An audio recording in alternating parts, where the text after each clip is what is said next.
So, yeah, today we're back with Umineko, right? It's been about a week for me. Typically, normally, I always have some sort of revelation while I'm not streaming, right? Like something to add to the chart, something that sticks out to me that I need to understand. But there's not much. There's only like... Looks like your twin towers went up, you know? But besides that, the only thing I got on my mind, right, to explain what the fuck is going on in Umineko is, in my opinion, an explanation of what the fuck that just was, right? And I think I'm gonna write it down. Right? I'll lower the size. Give me a second. 48 is too big. We're seeing all of this from Beatrice's hub. That's the stuff Butler Metabat.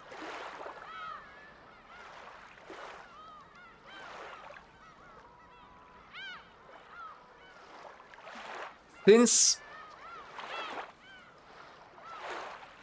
Wait, what? Why can't I write? Please, let me write. What the fuck is going on? Okay, well, since magic is powered by belief, then whatever the fuck Beatrice sees is essentially nothing more than make up mental fight in her head and not actually real. There is nothing that proves the perspective we see is 100% accurate, especially considering the fact that every murder method we've seen in episode 2 contradicts the actual red truths / locked room. Here we go. That is my explanation for this shit. Alright?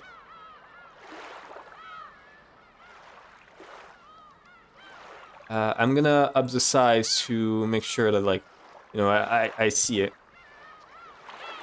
Okay. My blue theory has been written. I think the witch fight was the only objective proof here throughout the whole adventure. True! Well, we might know. Nobody. That's why I'm making it up. But, like, okay. My reason for thinking that, like, when I'm saying... apparently that cut it off here. Wait, I have to finish writing it.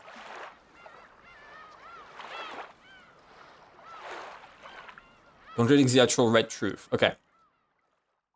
So if we look, right, I'm gonna prove it really quick. Give me a second to switch. Here we go. Umineko chart 2. All right. If we have a look over here, that's the one that's most important to me. In Umineko episode 2, Beatrice flies on a cloud of butterfly with a horde of good demons behind her that all rush towards the location that Gerda, Shannon, and George are hiding in, right? That is the actual event that we witnessed. When Butler arrives into the room and analyzes a scene, we get these following red truths. There's one in particular. Give me a second.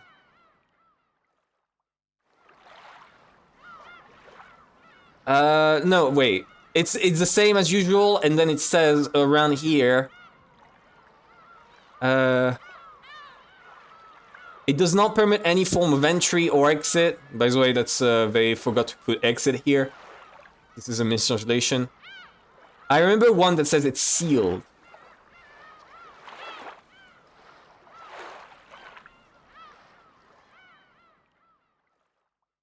Yeah, okay, no. Entry and exit are impossible, except for the single door and the single window.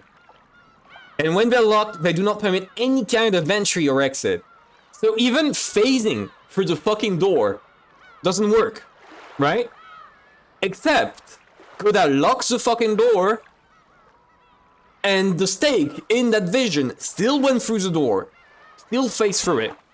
So I think, okay, my extra theory on this. Oh, magic works in this bitch, right? Is how magic works in this.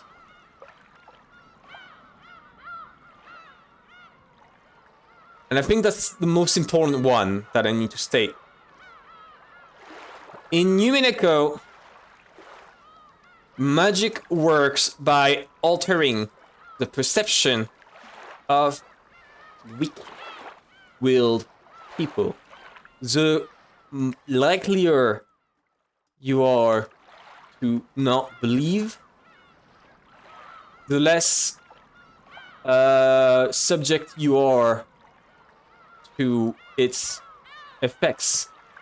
All it does is rewrite, modify your perception of reality, but it still needs an actual real life event to correspond. Is that correct? It still needs a physical, real method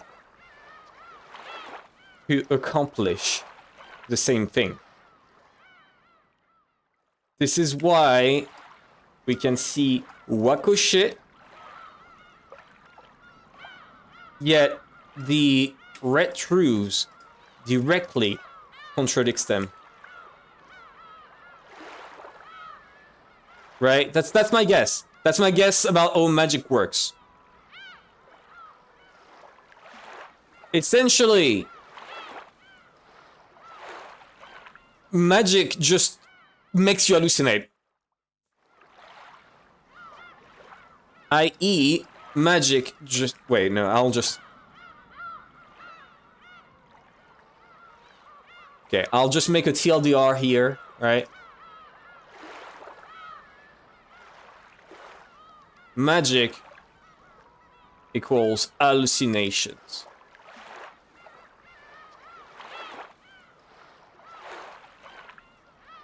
Everyone on Rokenjima is high on LSD.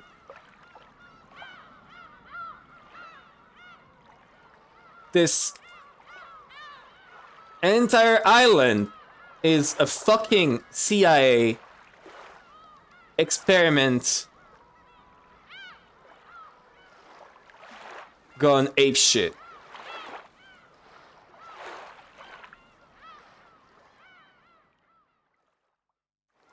That's my guess. Alright? And this is gonna prove out to be right. By the end of Umineko episode 8, they're gonna reveal all of it was just an hallucination. Rokenjima has magic mushrooms. The culprit was magic mushrooms all along. Wait, now I gotta do it. Wait. Give me a second.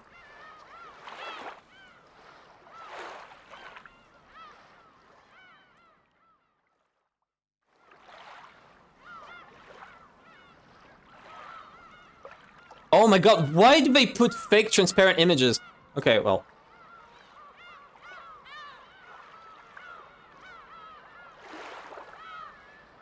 We're gonna resize it to 300. There you go.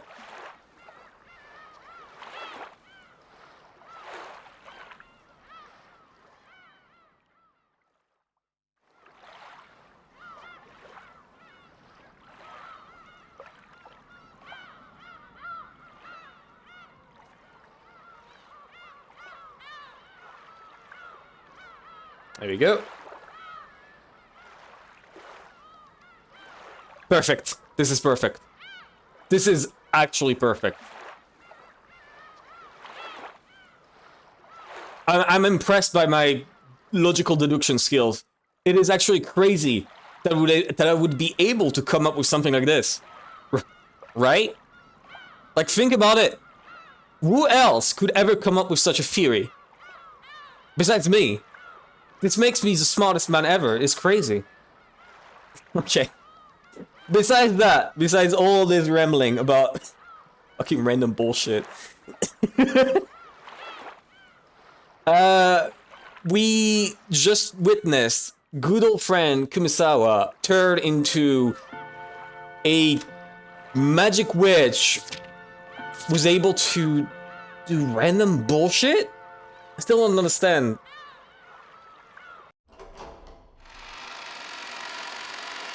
Just like summon the fucking Twin Towers, the Twin Towers, right? Crush your planes to my Twin Tower, psych. I had another one ready built, and it killed you. It's crazy. That entire fight was pure anime. Honestly, I laughed a lot, right? If you watch the VOD, I laughed a lot during it, but I laughed a lot during Umineko. Every scene that is just like out there, yet I still really enjoy it. It's like...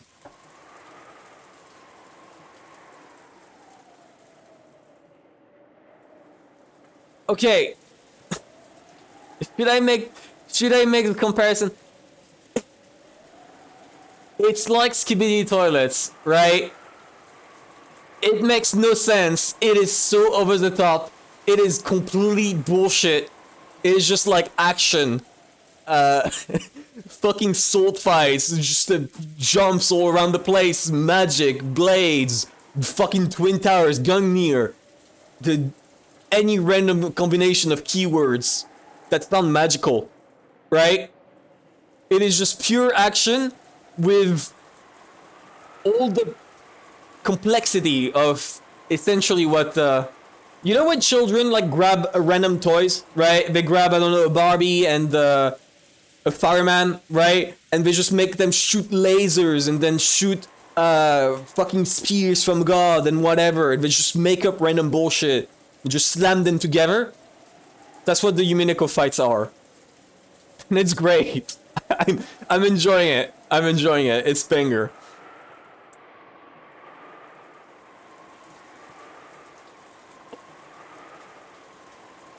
And Skibidi Toilet is the same, by the way. Skibidi Toilet Haters, I've not watched it. It is...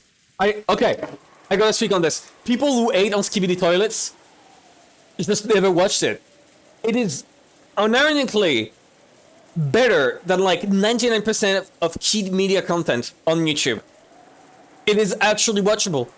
And for a series called Skibidi Toilet, there is not even a single joke that is like toilet humor.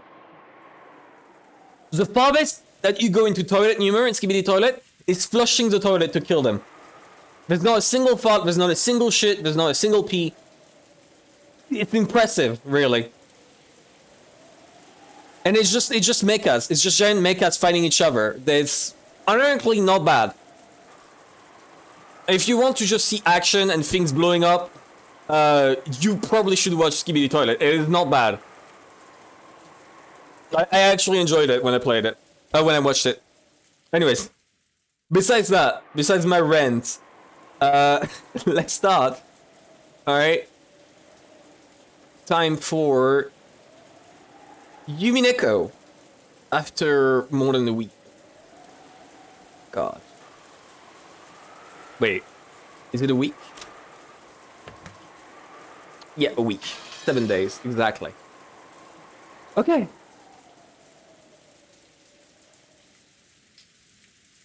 There would have been no way to tell that morning had come without opening your window and looking up at the cloudy sky, which had become a tiny bit lighter. It wasn't a refreshing morning. All that could be heard was the sound of the rain, which had not stopped falling since last night, and the howl of the wind. Kiri! Yeah! It's hard to imagine that it's morning. Horrible weather speaks for our hearts. Hey, it could be worse. Oh, this is just rain and not spears falling from the sky. Yeah. Yeah, Rudolph. It's not spears. The what of the wind? And the owl. Say that again. Oh my god.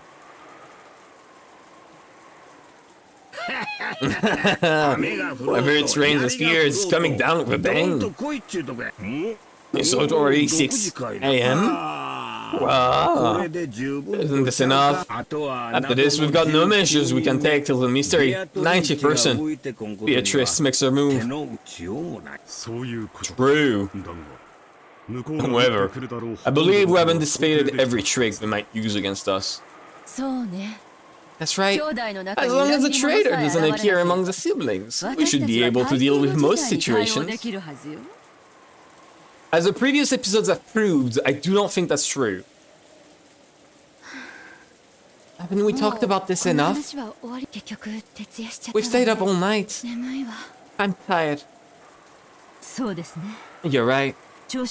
How about taking a little rest after eating breakfast? No good plan.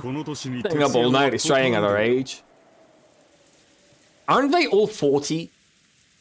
It makes it sound like they're 50, but like, aren't they all like in their 40s? They're not that old. As we all stretch, they enjoyed this unrefreshing morning as best as we could. Or older. No, they're in their 30s. They are in their 30s.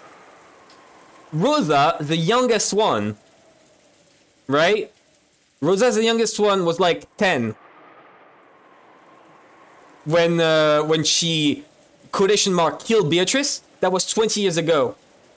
Yeah, no. Look, okay, Rosa was 30, right?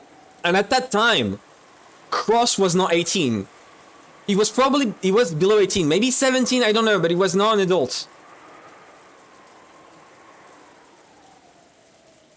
At that point in time, Cross was not an adult. So if he was 17, at worst, he is 47. 47. He's not 50. Wait, no. No, yeah, he would be 37.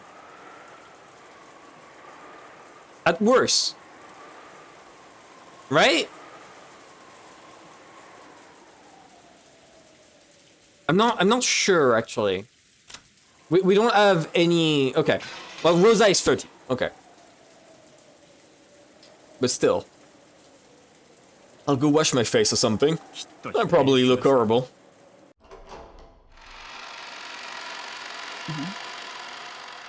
What is that awful stench? As soon as they exited in the corridor, Kiri openly made a disgusted expression. What is it? Hey, don't you smell something awful? What is the stench? Can't stand it. After hearing those complaints, everyone stuck their heads out into the corridor. The stench was faint, but once people started commenting on it, it was clearly noticeable. Each of them went into the corridor, relying on their own sense of smell to tell them where the strange odor was coming from. What in the world could it be? Let us have Genji deal with it. I believe he should have already arrived in the 7th room to begin the morning preparations. Indeed, please do. At the very least, it's difficult to imagine Goda making you breakfast that would cause such an odor.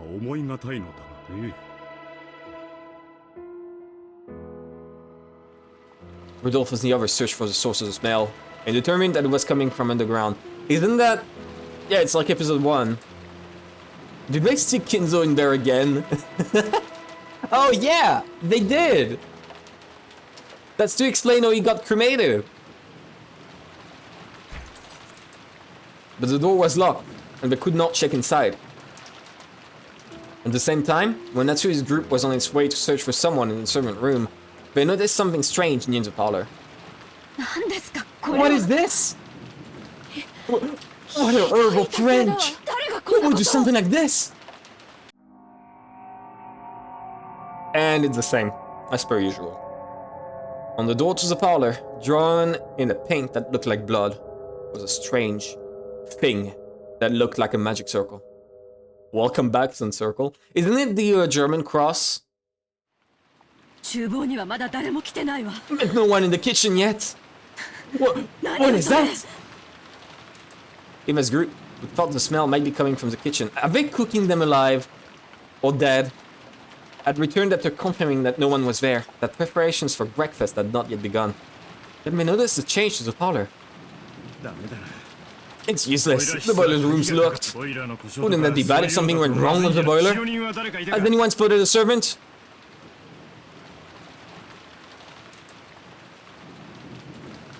Yeah. I mean, it doesn't really matter. Yeah, it really just binds for the souls or something. There's one of those vulgar scribbles here too. There was another one on the door to the boiler room. What's that? This creepy scribble isn't just here, but it's in other places too. You don't think this is the Witch of the Forest Beatrice's declaration of war, do you? Anyway, she tried to make fun of it, but staring at this creepy magic circle while listening to the wind and rain really made it seem like a message from a witch. The dripping, bright red paint made one think of blood, which made it even creepier. Hideyoshi tried to open the door, but it had been locked.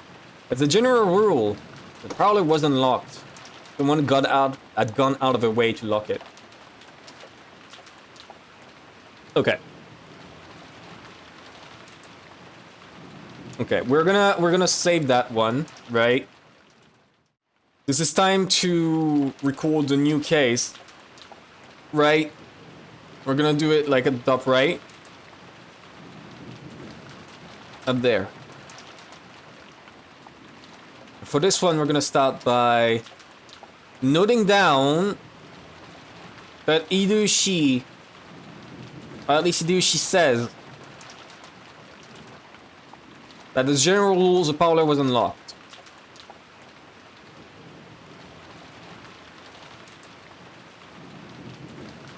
Right, we removed this because we don't care about that.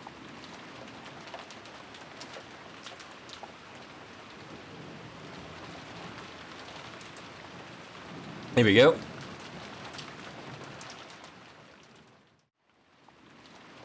And we resized it to, I don't know, 60.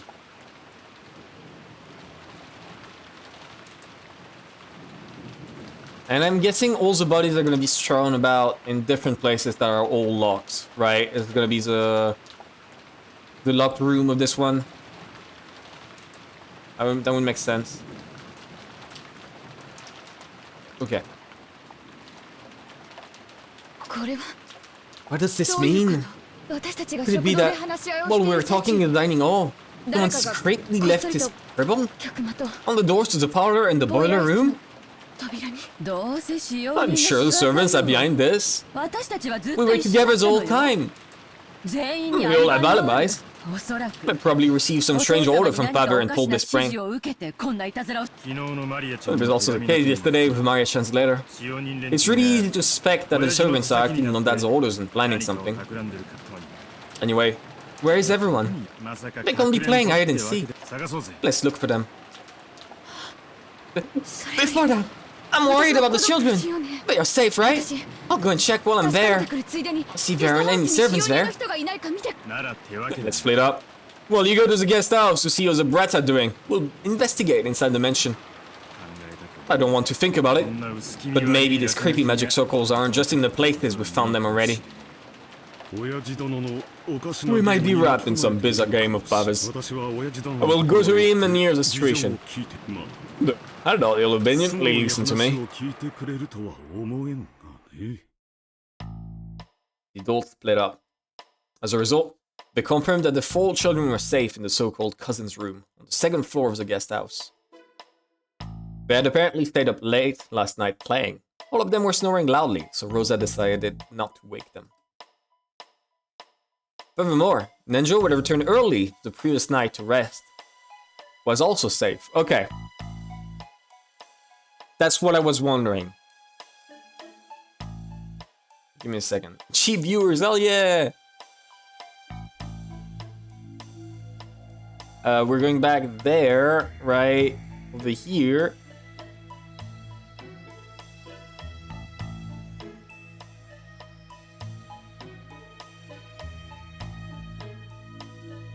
Right?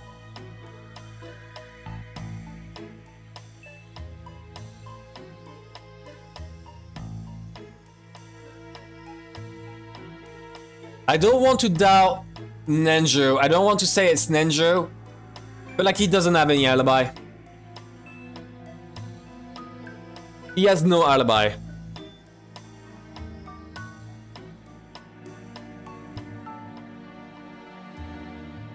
Okay. Like, he wasn't even shown.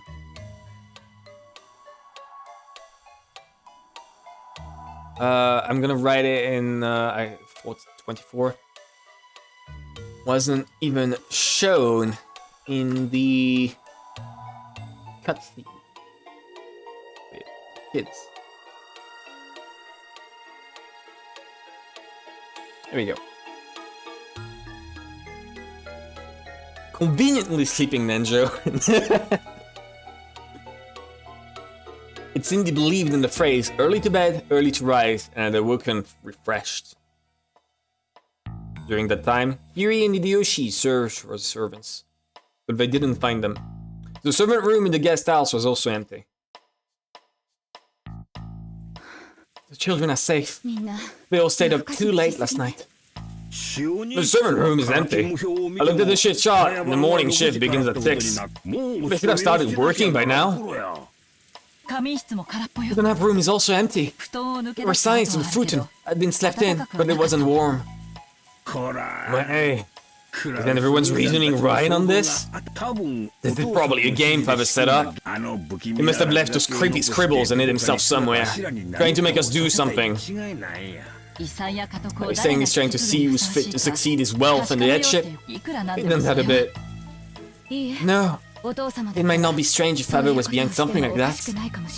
After all, Father loves doing things on a big scale. This might have been a finely tuned plan starting as far back as when the Epta was hung in the hole. In that case, I wonder if they'll give us an announcement of the game, or some explanation of it. It certainly would be nice if an envelope with a crest, like the one handed to Maria-chan, were to appear. That's right. Maybe Nissan and the rest have found something like that in the mansion. Dr. Nanjo, have you heard anything about this? My apologies. I have no idea what is going on. And yet, yes, certainly.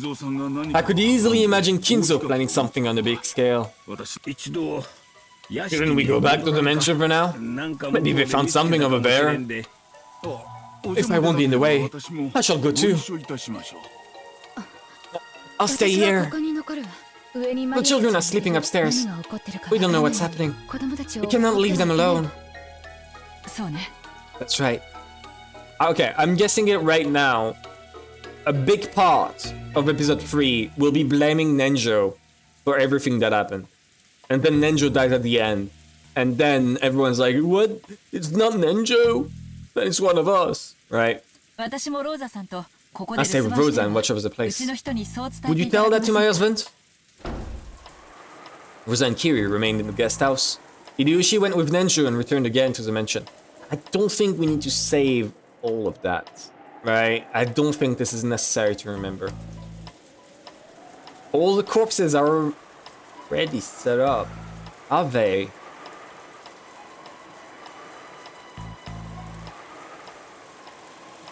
I'll go back and record it later. But there might be a moment where someone is left alone and then they like set up some shit up, right? In a way that was hard to believe. Or maybe we should say in a way that gave him a bad feeling. Rudolph's prediction was spot on. The same magic circle graffiti that had been drawn on the door to the boiler room in the parlor had been found in multiple places throughout the mansion. Aniki. What was that? There was no use. I received no response. I tried putting my ear against the door, but I couldn't sense anyone. There's no sign of any of the servants. What in the world did they disappear too? This isn't funny! February, the servants are hiding! Very strange magic circles all over the mansion! What in the world is happening? There weren't only magic circles on the door to the boiler room and the door to the parlor. There were 2 on the 2nd floor and 1 on the 3rd floor, for a total of 5. They were all the same magic circles, and all the doors had been locked, so they couldn't check inside the rooms. Anyway, let's do something about the boiler room first. It would be bad if something broke down and caught fire or exploded. We need the key. It should be in the key box in the servant room. And then we're gonna find out all the keys are still there. They fish for the key box. Because each of the servants carried their master keys around. Those weren't kept there. However, the individual keys should have been there. I can't believe they managed to fit so many keys in there. It isn't here. No matter how much we look, the key to the boiler room isn't here. Look at brother. Where's the keys to the room with those magic circles drawn on them? Are totally missing. Okay. We are noting that one down to...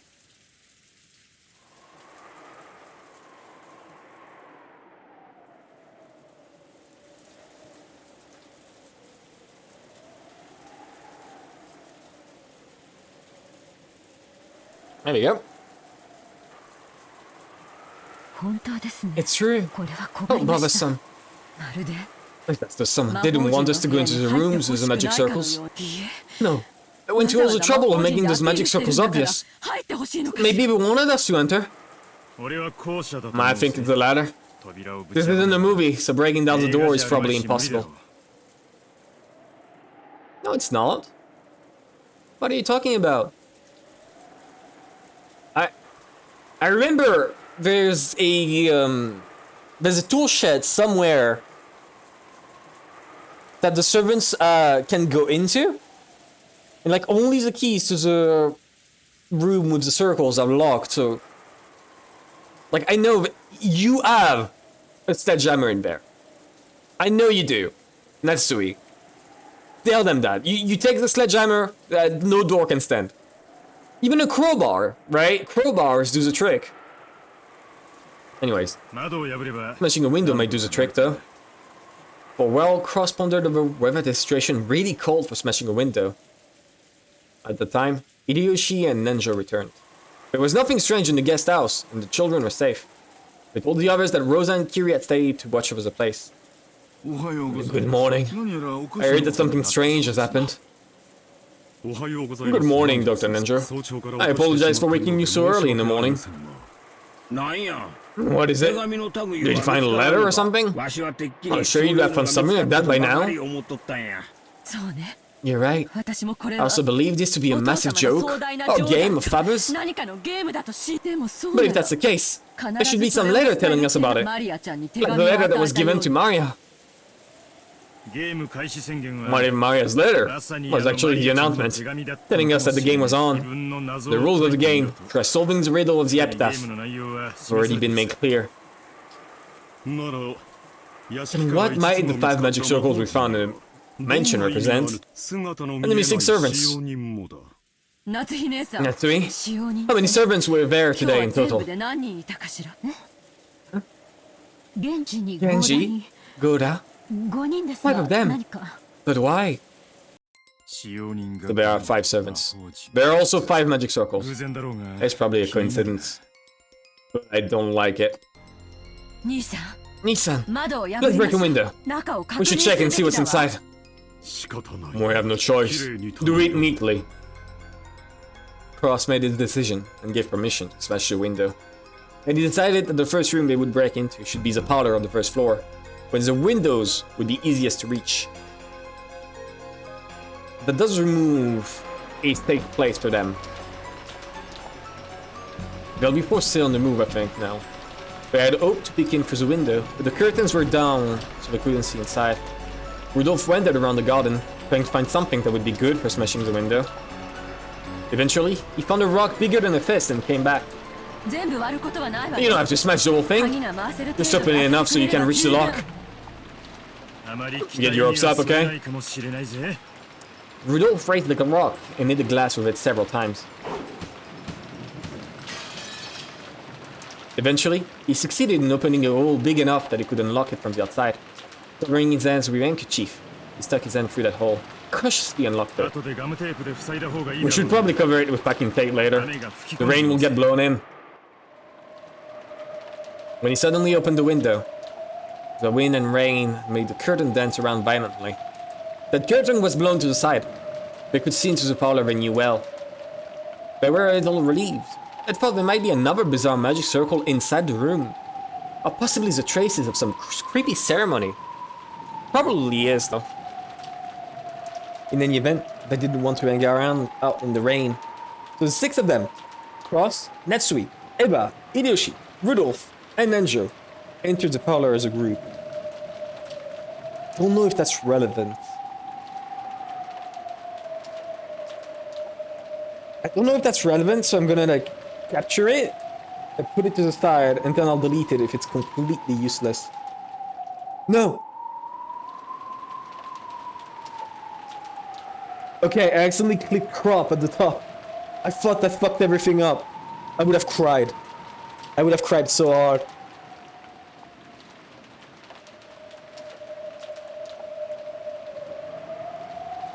I'll put that near the top, I guess.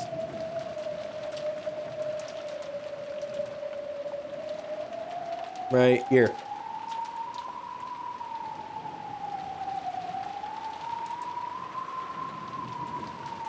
It seems that nothing in particular has changed. What's wrong, Shannon? Wait, are you okay? What happened to you? Blood! Dr. Nenjo, take a look at this! Wait, Shannon, are you okay? Answer me! You Sensei here. I'll examine her condition now.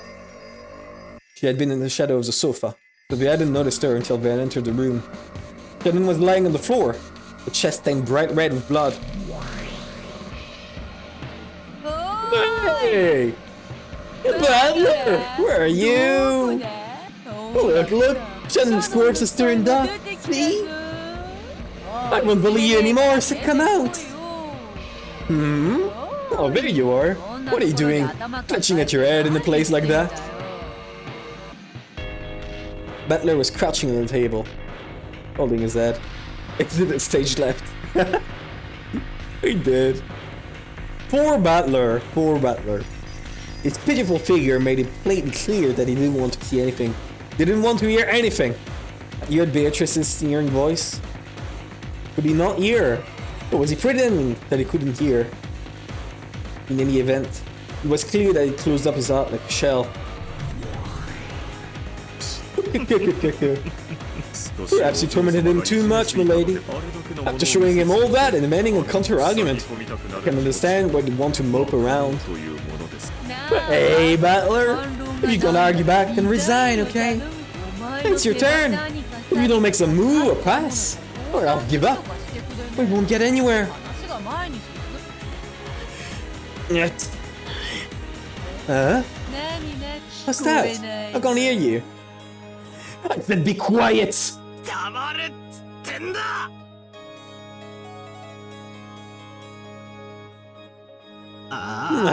Shut up! Shut up! There was an empty dialogue box that I had to click. I thought it was just bugged. And I had to not touch anything. Witch? Magic? Why don't you just do whatever you want? I don't believe any of it. Damn it, damn it, damn it, damn it! Don't talk to me. Don't show me anything. Disappear, disappear, just disappear. Don't get that annoying fix near me. Poor Butler. Beatrice winced reflexively at Butler's sudden rage. Even if you say that, if you don't finish your turn, then my turn won't come.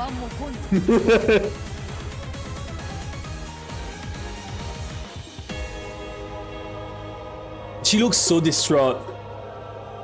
It looks like she didn't expect that at all, somehow. In fact, I was the one asking you to stop boring me. Who cares? Quiet! Shut up! Who cares about your game? Don't go along with it. Your turn won't come until mine's finished. I'll just wait for all eternity. I don't know, I don't get it. I won't accept witches and magic. I won't accept something that's screwed up. Don't talk to me. Better wins by doing nothing. Considering what Beatrice has shown to do to people that are not partaking in the games, right? When Rosa didn't give in, Beatrice tortured her in like the worst fucking possible way ever, and said she could go on for like thousands of years, right?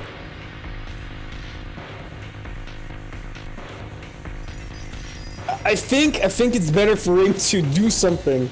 In fact, I think the game is better off for him because he has a fighting chance. I don't think anyone has a fighting chance after like going through whatever the fuck Rosa was going through.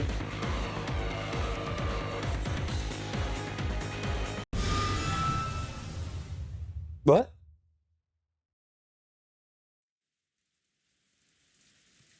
What?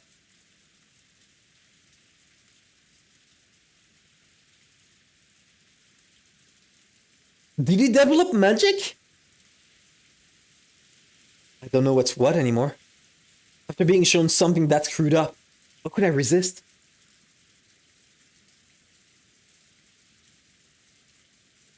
I wandered aimlessly through the rose garden. It was raining and windy, but that didn't mean my body got wet. There was just a feeling of isolation as I wandered amidst the wind and rain without an umbrella. Maybe I lost in that person's game a long time ago. Actually, didn't we already have a clear winner and loser in the last game? After all, I surrendered for a time. That's why the world was tinted with witches and magic. Right now, Rokenjima is a different world, where witches stride around openly and fire off strange spells. It isn't a matter of accepting it or denying it. Maybe I mistakenly assumed that I was playing a game on an even footing with Vito. Maybe I was already defeated in the last game, and this is just a signing ceremony of my surrender. A minute ago, a terrible battle unfolded in this rose garden. I saw it with my own eyes. I kicked the ground. Obviously, the ground was hard, and water from a puddle splashed. Several towers had split this ground, sprouting like high-rise buildings. The more I kicked this ground, the more it felt like that couldn't have possibly happened. But for that very reason, I couldn't explain it with anything other than magic anymore. It was a closed room with a key shut up inside. I know it was probably an extension of stuff you often see in detective novels. But that big flashy thing? Damn it! It seems my disciple has caused you much trouble. My bad to book on realism. He ain't been the same since. Poor guy. He's literally me, so it hurts seeing him like this. Butler is literally me. Huh? It's you. Someone suddenly spoke to me, so I turned around, and the rose garden above was the predecessor of Beatrice, when Beatrice had supposedly defeated a short while ago.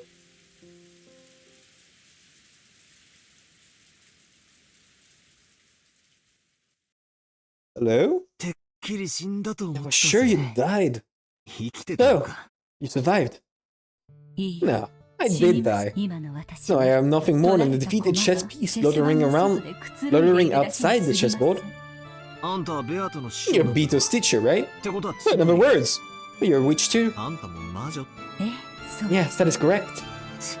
Yeah, so basically, that means witches really do exist. And the only one who can defeat her isn't me. It'd be you, since you can use awesome magic, right? I'm just useless now.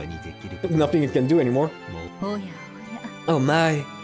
Have you surrendered completely? What do you mean, surrender? How am I supposed to explain that? The tower's sprouting and failing. You giants holding shields and throwing spears. Just remembering makes me feel like I'm going insane. We're past the point of trying to reason this all out, aren't we? That's the level of tricks and things that can be explained with human culprits. Damn it. I'm yourself. I am nothing more than a piece on that child's game board. After being removed on that board, I am no longer a being capable of doing anything. But you are that child's opponent. As long as you do not give up on your own, you will always have the power to strike back. Shut up! Weren't you also reciting strange spells and summoning towers and spheres? What do you mean, strike back? Are you saying you'll teach me magic too, and then make me take part in that massive magic battle? You wish. I could teach you a bit about magic. Ah, just what I wanted.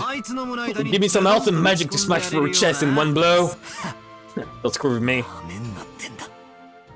Battler cursed 9/11. I believe it. I believe it. I hear that. In Japanese magic, there is a ceremony used to pray for rain. Do you know of it? A rain ceremony? That thing where you throw stuff into a fire and dance as an offering? That's not magic. They said that the fire causes an updraft, which makes rain clouds gather. That's supposed to be an accepted scientific phenomenon. Oh, I believe it to be a form of Eastern magic. But is that not the case? I believe people offered sacred fire to the heavens, as well as a dance of respect, so that your entreaty for rain will reach the hearts of the gods. Maybe people did that long ago, but most occult things like that have a scientific explanation. Why do things burn? Isn't that because phlogiston is contained in the material? No. Things burn because of a chemical reaction. Lavoisier abolished the phlogiston theory. Why did heat transfer through objects? Isn't that because caloric is contained in the matter? Pretty sure that was abolished by Joule. Heat is energy, not a substance. You have studied well. Your knowledge is accurate. It's just some trivia. Phlogiston, caloric, and eventually Ilver on God's glove. All are powerless, therefore a scientific explanation. In the past, I was told that an apple falling from a tree was thanks to God's love, so that humans would be given food. So, even gravity is the love of God. Well, that's probably the remnants from the period where religion was rather than science, wasn't used to explain everything. That is correct. In the past, humans called the limit of their knowledge. No. Ignorance itself. Magic. Okay. Is this what I was talking about?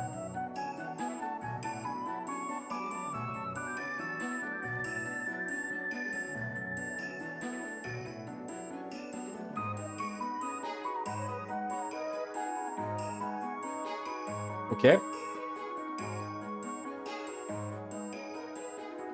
Like the rain ceremony we were just talking about. A battler unlocking his potential by reciting basic science. Hell yeah. We love that. Then they're gonna go on about Empel's cookie or something for 30 years. Battler redid her arc. You know, it's probably not the first time someone made this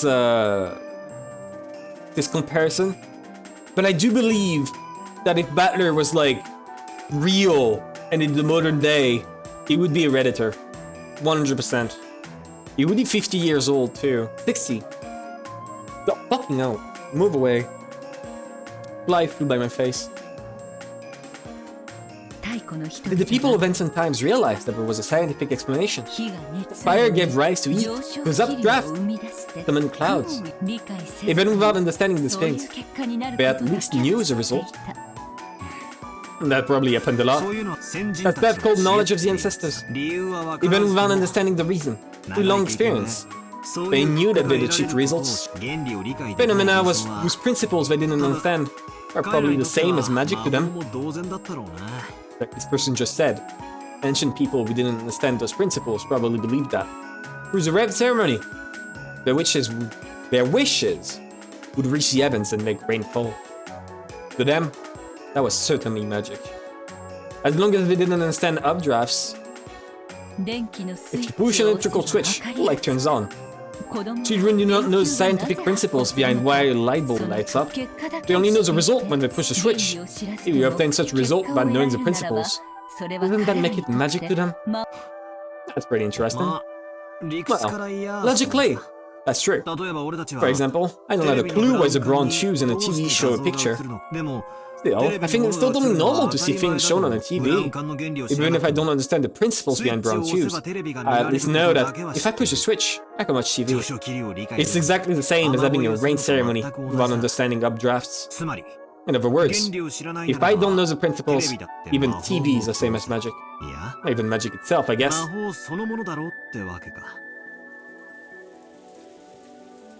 Do you know the structure of bronze tubes? Have you ever taken one apart and looked inside? Nope. I think I read about it in a book or something once. But it was complicated, and I didn't have a clue. I think that when electrons hit the fluorescent material, it creates luminescence or something like that. That book lied. Actually, there are small people called gremlins shut inside with the bronze tubes, and they do their work with magic. Huh? Don't be stupid if there's no way that's true! How can you deny it? If you have never looked inside a bronze tube? I've never looked inside, but I can say for sure that small people like that definitely don't exist. The goblet in my 1911. That reminds me of a video. It's playing, it's actually goblins who control it. It's a video that explains that it's actually gnomes and goblins that control the ballistic missiles, right? If I find it again, I'll post it in my Discord. But it was a really good video. Very silly too. Okay, I completely lost my windows. Give me a second. Here we go. I've never looked inside, but I can say for sure that small people like that definitely don't exist. I think there are no bronze tubes here. That is impossible to prove. Yeah, it's impossible to prove right now. But later, I can take apart a TV somewhere and show you, and instantly win the argument. So, put it another way, my magical theory that gremlins are shut up inside the bronze tubes and displays a picture of magic is impossible to disprove, so we can verify the contents of the bronze tube, correct? What the hell? This is one of those. I ain't trying to say it's a devil proof. Favorite trait of you witches? A devil's proof is a bit of sophistry, one that takes advantage of the fact that negative facts are impossible to prove. However, it's different from my bronze tubes metaphor. That could be resolved simply by taking apart a single television.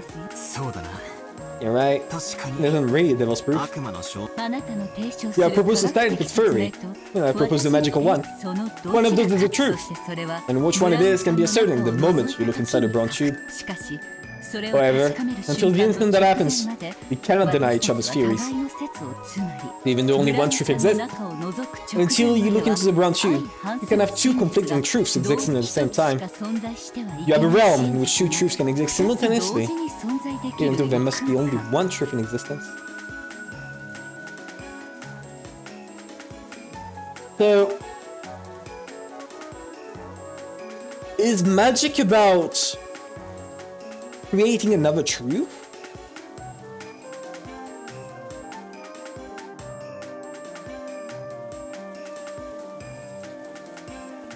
Yeah, that's what I was talking about, right? Where essentially Beatrice is proposing a magical solution, Butler is proposing a physical solution, and we don't know which one it is. But like, no matter what it is, essentially Beatrice is creating a second truth and showing it to Butler, right? I'll edit the document with this, right? But right now I'm just gonna save this line.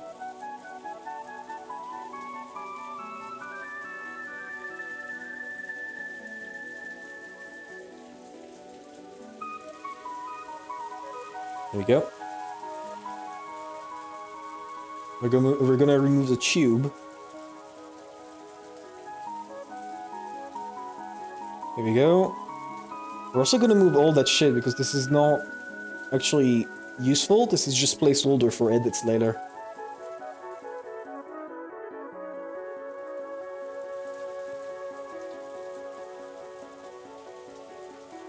Here we go.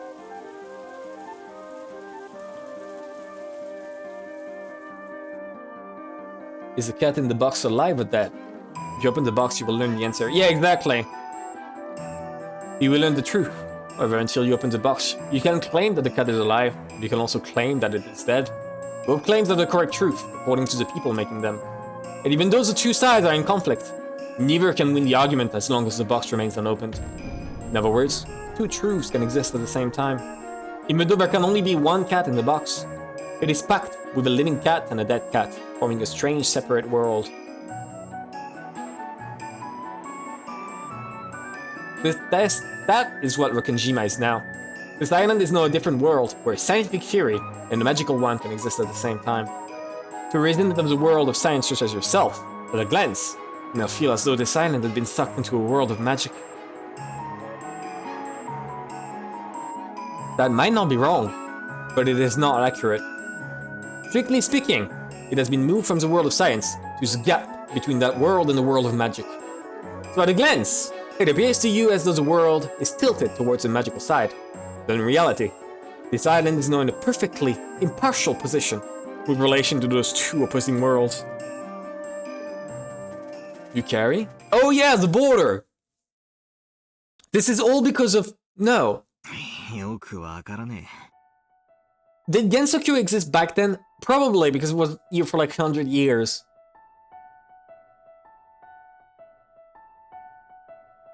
So, did she... Is this Gensokyo? They're in Gensokyo! Holy shit! Oh my god! Polopo, you're right! Right? Look at this!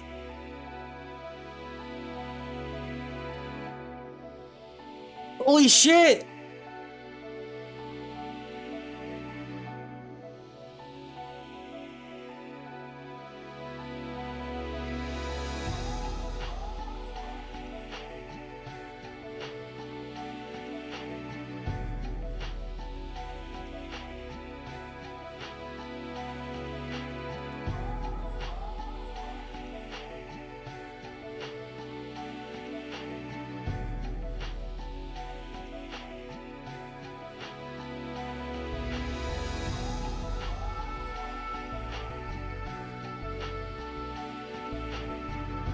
Here we go.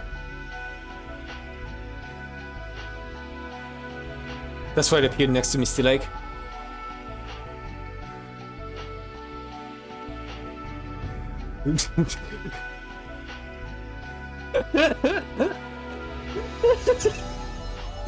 That's so true.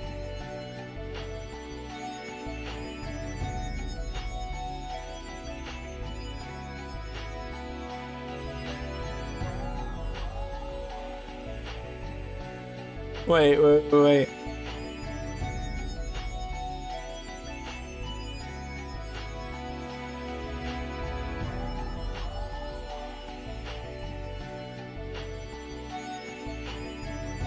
This is crazy.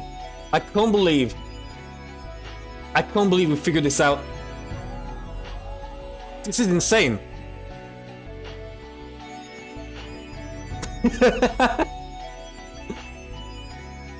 Oh my goodness gracious. I don't really get it. I do, Battler. I do. That's all that matters. The gap between reality and magic. A perfectly impartial world. Oh, that has been pretty much everything that happened. Been totally not in my favor. Perhaps you could think of it this way. This is a trial. Think of it as a court, where you and Beatrice are laying out opposing claims. Call it a brown tube trial. I like her. The opponent claims that there are tiny people inside the brown tubes, explaining one thing after another, talking about the lives of these tiny people, what they look like, what type of magical power they have. And what do you do? Well, I study in a library, and argue back by explaining the brown tubes I construed. At this moment, both your claim and that child's claim exist in the court at the same time. If you find your opponent's claim convincing, it might sound like truth to you. It might look like truth to you. That is exactly what you saw. That, I called it. I called it! This is exactly what I called at the start of the stream.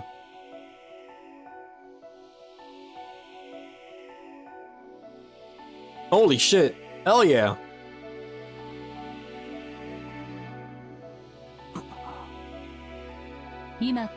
At this moment, on Rokunjima, which is in magic, certainly may exist as truth. However, until the moment that the cat's box is opened, that world is an uncertain wave function. The entire situation can be explained by both sides at the same time. However, there is one truth. That set of truth shrinks with observation, and countless truths are weeded out to become one truth. It is like when in court, the judge hands down his judgment. The true truths and the prosecutors and the defense's claims are reduced in number by the judgment and become one. To say it in the words, that island right now, the world right before looking into a bronze tube, right? Therefore, the science theory and the magic theory cannot be denied. And since we cannot be denied, both can exist as truth. Therefore, both witches and magic can exist. However, at the same time, your opinion of denial also exists as truth. It is a world where two conflicting things can exist at once. It is a world where conflicting truths cannot disprove each other. Do you manage to understand? In other words, no matter how much awesome magic Vito shows me, it's only a claim of a magical theory, and it doesn't disprove my position. So, no matter what kind of magic Vito shows me in this world, it cannot become proof that magic exists. Exactly. Exactly, Batman.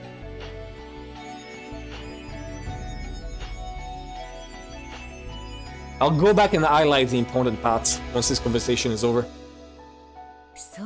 That's right. That child might even try to explain an apple falling from a tree with magic. By shaking her staff, magically plucking the apple, and claiming to be the thing that made it drop down to the earth. However, there'd be nothing more than another claim. None of your opponent's claims can prevent you from making yours. In that sense, this world is quite impartial to both sides. I get it. By that argument, if I show a sound argument with my science theory, and it collides head-on with her magic theory, I also can't win against her. On top of that, the final judgment will come until we peek into the bronze tube.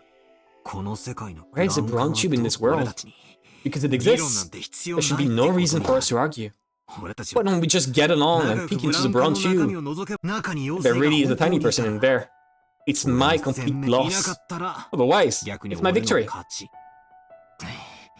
Why do we have to hold this debate without looking into the bronze tube? That itself is the game you are being challenged to. Maybe, instead of a court, you should use chess as an example. And you should spin the chessboard around, battler. There, victory and loss are not determined by a judge. You who fight will decide it yourselves. You win an argument with the opponent in a screwed up world where multiple truths can exist at the same time. In actual fight, didn't you lose an argument and surrender like this?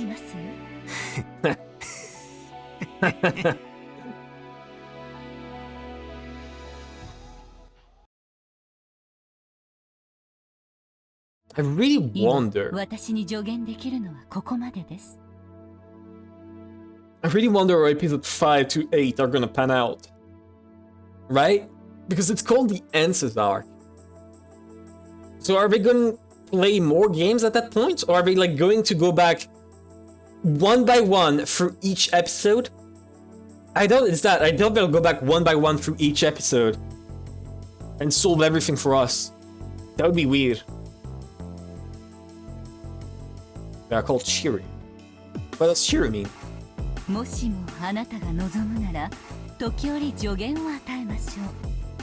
Which means, what are you talking about? What do you mean called Shiri? Okay. That is all the advice I can give you now. If you wish, I can occasionally offer you counsel. Sure. That really helps. I'll avenge you. No! Thank you. Ah, okay, so it's just like a weird translation. I see. So it's not like literal answer arcs. I look forward to it. What's your name? Beatrice used to be my name, but now that I have surrendered it, I do not have a name. So, I shall take a temporary name. Vergilius. No, how about Vergilia? Vergilia. Like Valkyrie? Wasn't that a name for goddesses that show up in myths? No, it means the guide who leads the way to Beatrice. I will guide you to that child who waits at the summit of Mount Purgatory. It ought to be a fitting name for such a guide. What does it mean that? What? Who would have guessed by accept help from a witch when I'm trying to deny witches? I see. If this is a contradictory world where different claims can exist at the same time, I guess that's cool. It's almost funny. The Divine Comedy, y'all. I never read the Divine Comedy. I am borrowing that child's words. They truly are like a phoenix. Your will to fight has already been revived. Come, if you are this prepared, return to your opponent. Return to that chessboard where that child is seated. I look forward to seeing how far you can fight, my disciple. Yeah, watch it. I won't listen to her babbling anymore. I'll coolly fight to the end. I definitely won't get provoked by her any longer. And let us return. This is the seat of the battle.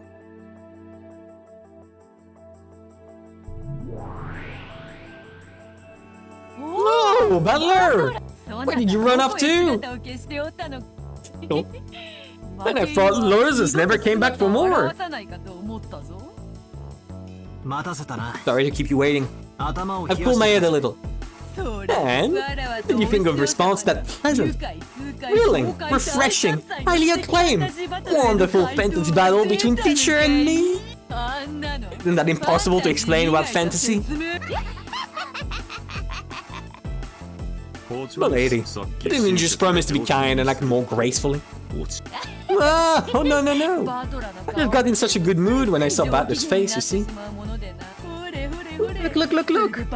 Are you gonna respond to that battle just now, Battler? Hmm? Battle? What's battle? What? In this Roy's garden? Why do you see those spheres? And towers you made lying around?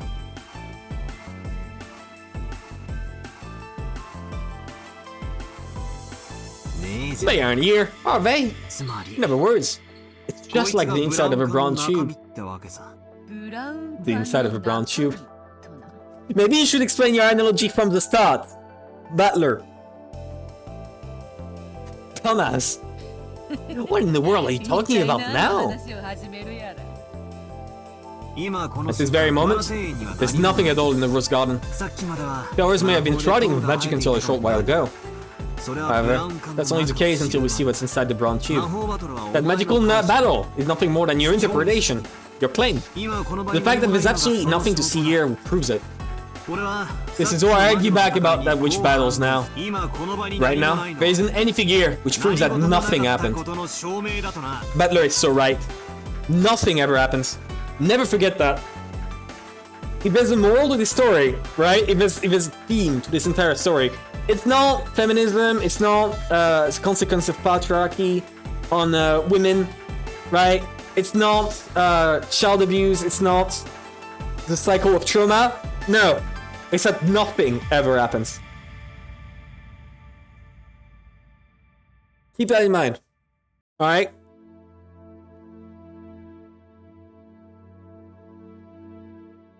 Give me a second.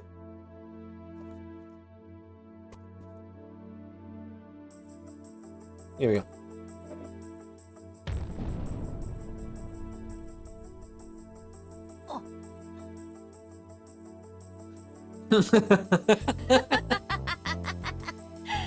Come now. Of course I can't make a huge mess when it's only the first twilight.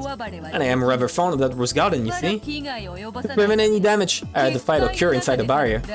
So it's only natural that it wouldn't have any influence on reality. That's your claim? Well, I guess that works. However, at this point in time, there is nothing in the Rose Garden. Nothing stands in my way of my claim there was no magic done here. Oh, wait, can you deny my magic with a mess like that? It is impossible to prove that magic does not exist. It is the devil proof.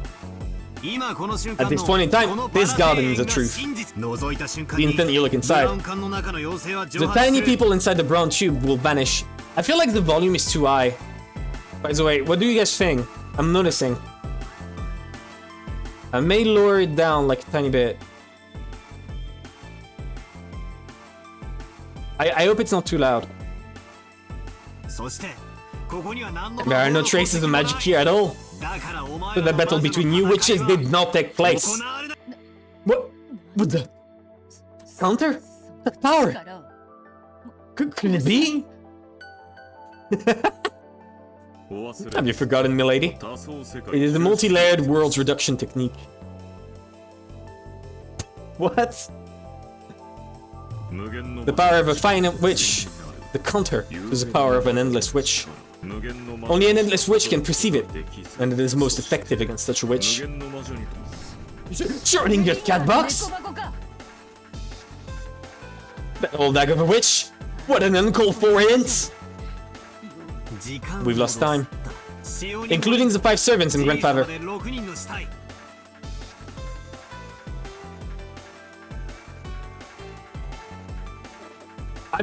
I'm sorry. Is Battler going to turn into a witch?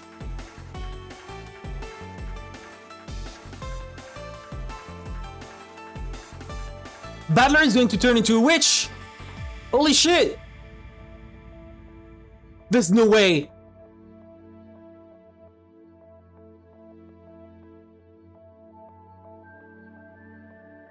By the way, I'm lowering this to like 70. Here we go.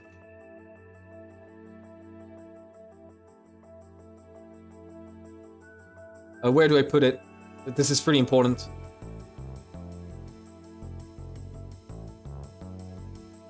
Where do I have? I have a bunch of images of Battler saved up. Give me a second.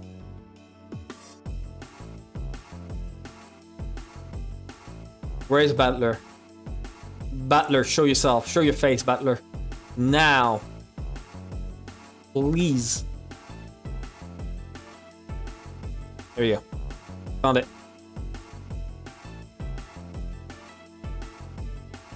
No, I didn't. Wait, never mind.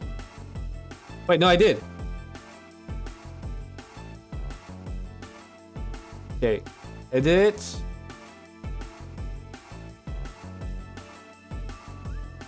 There we go. It's taking me a bit.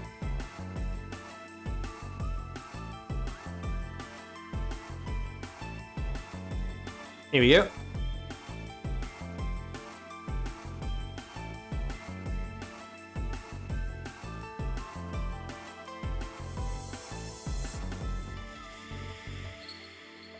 He's turning into a finite witch. Holy shit. This is the truth, by the way. This is actually what's happening. Also, I shouldn't have aimed it that way. Here we go. Yeah, now it's fine. Okay, perfect. Don't hesitate to tell me, by the way. If the volume is fucked, don't hesitate to tell me. It's very important. Like, at any time, during any game. If there's any technical problems, don't hesitate to shout. Some people actually dislike that for some reason. I much prefer to spend, like, stop the stream for, like, 1 minute, so that everyone has a much better experience, right? Okay, anyways. We've lost time, including the 5 servants and grandfather. There are 6 corpses. Let me check the scene. I've been trudging along, wasting time. Oh no, not speed things up, okay? Take a seat, Beatrice. It's finally the first twilight, isn't it? Let's start the real thing. Tell me what you've got. His fangs don't show in the PS3 sprites. This is why the PS3 sprites suck ass. He has no fangs here. It sucks. Battler is not Battler without fangs. It's the same as Renove. Renove is not Renove without a mustache. It's just another random guy.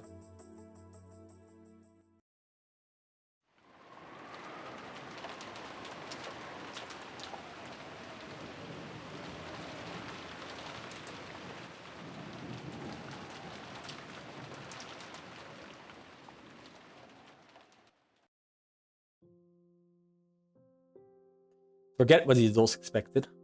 At least for us kids. These were supposed to be a fun couple of days with cousins deepened their friendship. However, when we woke up, there was an unbelievably cruel reality waiting for us. George and Jessica were crying over Shannon and Cannon's death. Right now, everyone was alive, had gathered in the lobby on the first floor of the guest house. Huh. Trolled. What troll was there? And there were 12 people here. Unbelievable, right? There were 18 until yesterday. And in one night, a third of that number had lost their lives. Did I find every corpse? I eventually sobered up from my agitation, and along with my lack of sleep from being woken up so early in the morning, I was beginning to feel a faint sense of unreality. I want to think that this is some kind of bad dream. My cheap escapism is telling me that over and over. Maya had gone back to sleep on the sofa Rosa was sitting in.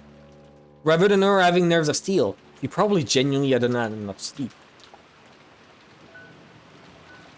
He's the one with fucked up hands. What the hell is that? The right hand looks fine, but look at that left hand. It's the worst left hand he's ever drawn. Holy shit. The adults were holding items from what was apparently grandfather's collection. Short barrel Winchester rifles. S? Apparently, relic from the time he'd been obsessed with westerns. There were 4 guns altogether. Those had been split up amongst the 4 siblings. Cross, Eva, my dad, and Rosa. Paper boxes filled with bullets lay on the table, and the siblings were silently loading them. This is important. Okay. This is very important. They all look like that. No, because like the other ends look fine, but this one like is weirdly oriented and it's weirdly small. But also, one of my problems in episode 1, right? One of my big problems in episode 1 was I was wondering, how was it possible for Natsui to take a bullet to the head if there was only one rifle, right? So it's good to know there was more. And they're in a guest house.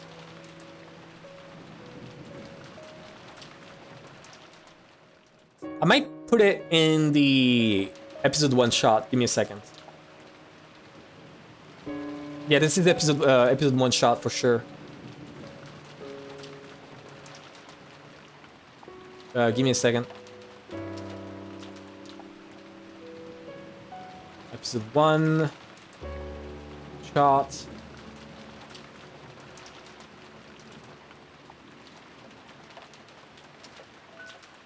Where is it?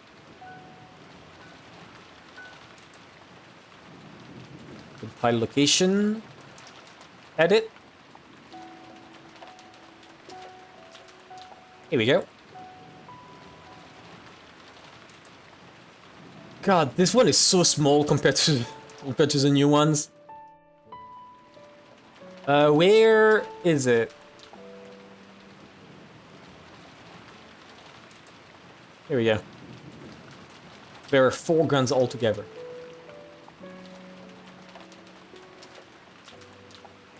Can I color it red?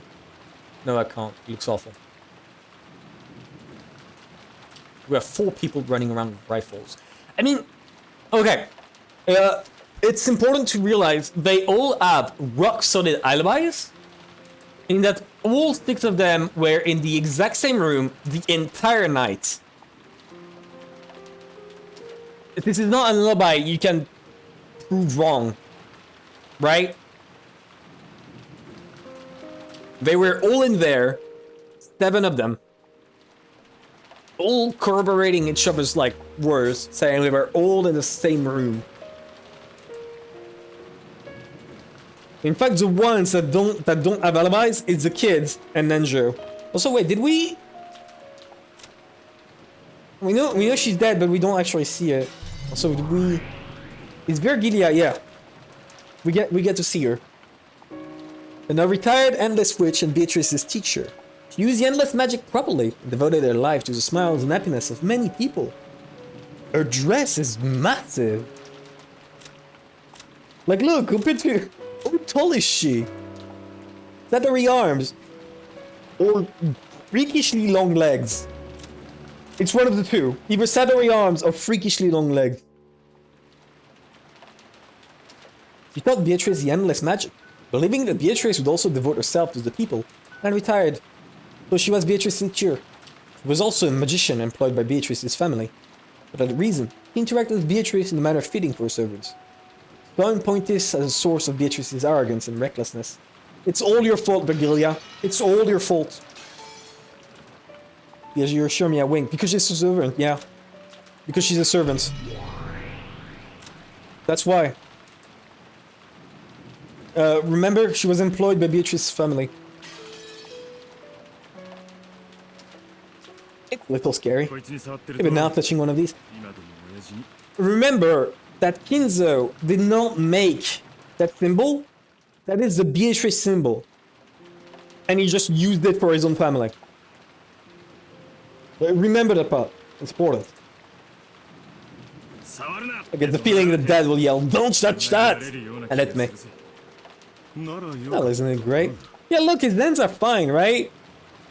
It's a typical style. This end looks fine.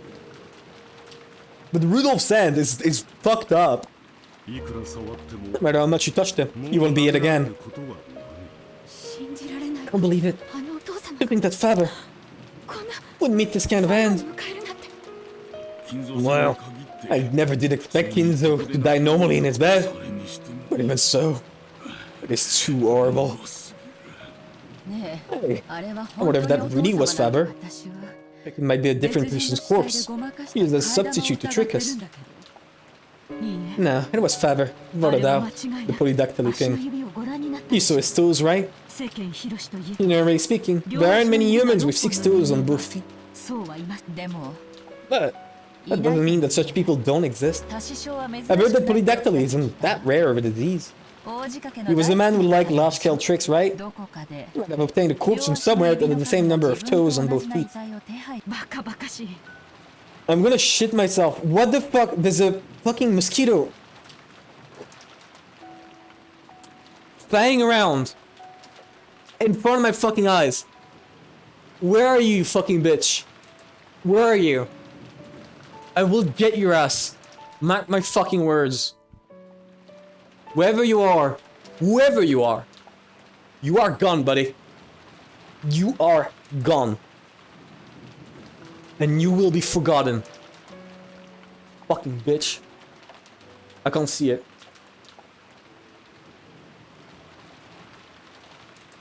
I hate insects, alright? I hate insects, not because they can sting me, although that is pretty fucking annoying, but because every time there's an insect,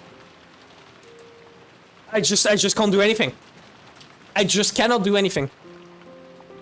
Seeing an insect, hearing an insect, anything similar, just like makes me twitch and instantly turn toward it and completely lose focus on whatever I'm doing. It is the worst thing ever. I genuinely cannot focus anymore when there's an insect in the room. Thankfully, it seems to be gone. And I have headset on, so I don't have to hear any buzzing. But fuck insects, man. The only insect that is tolerable is two insects. Are spiders, the non-dangerous ones, and moths. And bees. And there are a few insects that are pretty good, actually.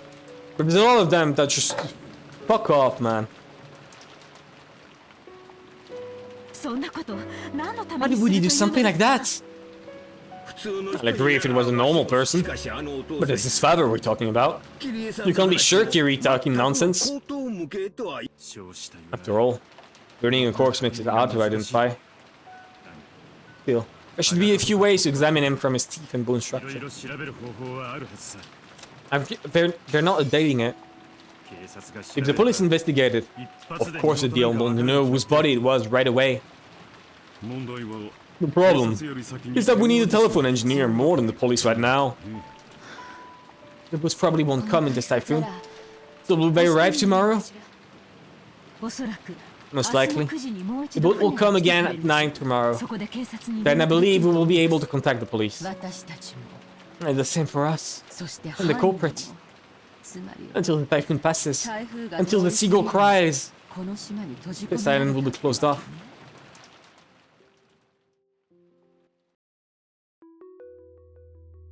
Just from our apparent conversation, you could probably figure out the general gist. Let's explain the situation anyway. First, early in the morning. In various places throughout the mansion. A total of 6 corpses, including grandfather and all the servants, have been found one after another. Okay, let's read it. All of them, goddamn. His body was found as a burnt corpse in the underground boiler room's incinerator. No evidence of the struggle was found inside the incinerator, so it's probably reasonable to assume that he was burnt after his murder. Too bad this time. It was game over right from the start. Truth is, the game was rigged from the start. His body was found in the VIP room on the 2nd floor. Weapon used on him is assumed to be a gun or spear-shaped object. Thank Genji for his many years of service. Let us allow him to rest in the VIP room. Her corpse was found in the parlor on the 1st floor.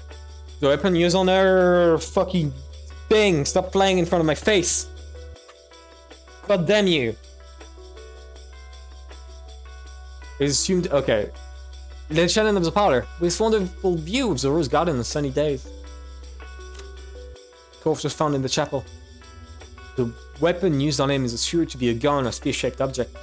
Okay then. Chapel. Let him to continue to protect the Lord's precious place, even after death. His corpse was found in the waiting room on the 3rd floor. The weapon used on him is assumed to be a gun or spear-shaped object. The room next to the study is fitting for him, considering how much he wanted to earn Kinzo's favor. And the last was found in the guest room on the 2nd floor. Weapon used on her is assumed to be a gun or spear-shaped object. The seldom used 2nd floor guest room was her sacred napping spot. I see.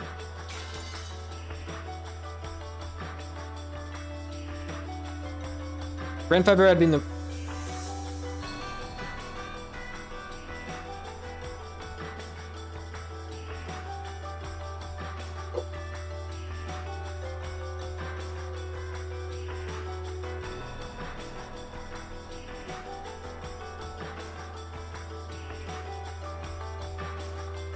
Wait.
Alright, it's dead. I got it. Thank God. Thank God it's gone. I can actually focus now. Cool. Nikita was actually a stake Georgie head and kill. What? I don't get it. Grandfather had been in the boiler room completely burnt. The servants had died, each shut up in the rooms throughout the mansion that had magic circles run on them.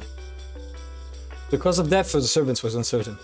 But according to Dr. Nenjo's diagnosis, there was a high likelihood that they had been stabbed by something like a spear, or possibly shot with a gun. That was why the adults had started arming themselves with Winchesters. And also, important part, right? Cannon is supposed to have been lacerated all over his body and then killed by a blow in the neck. This is neither.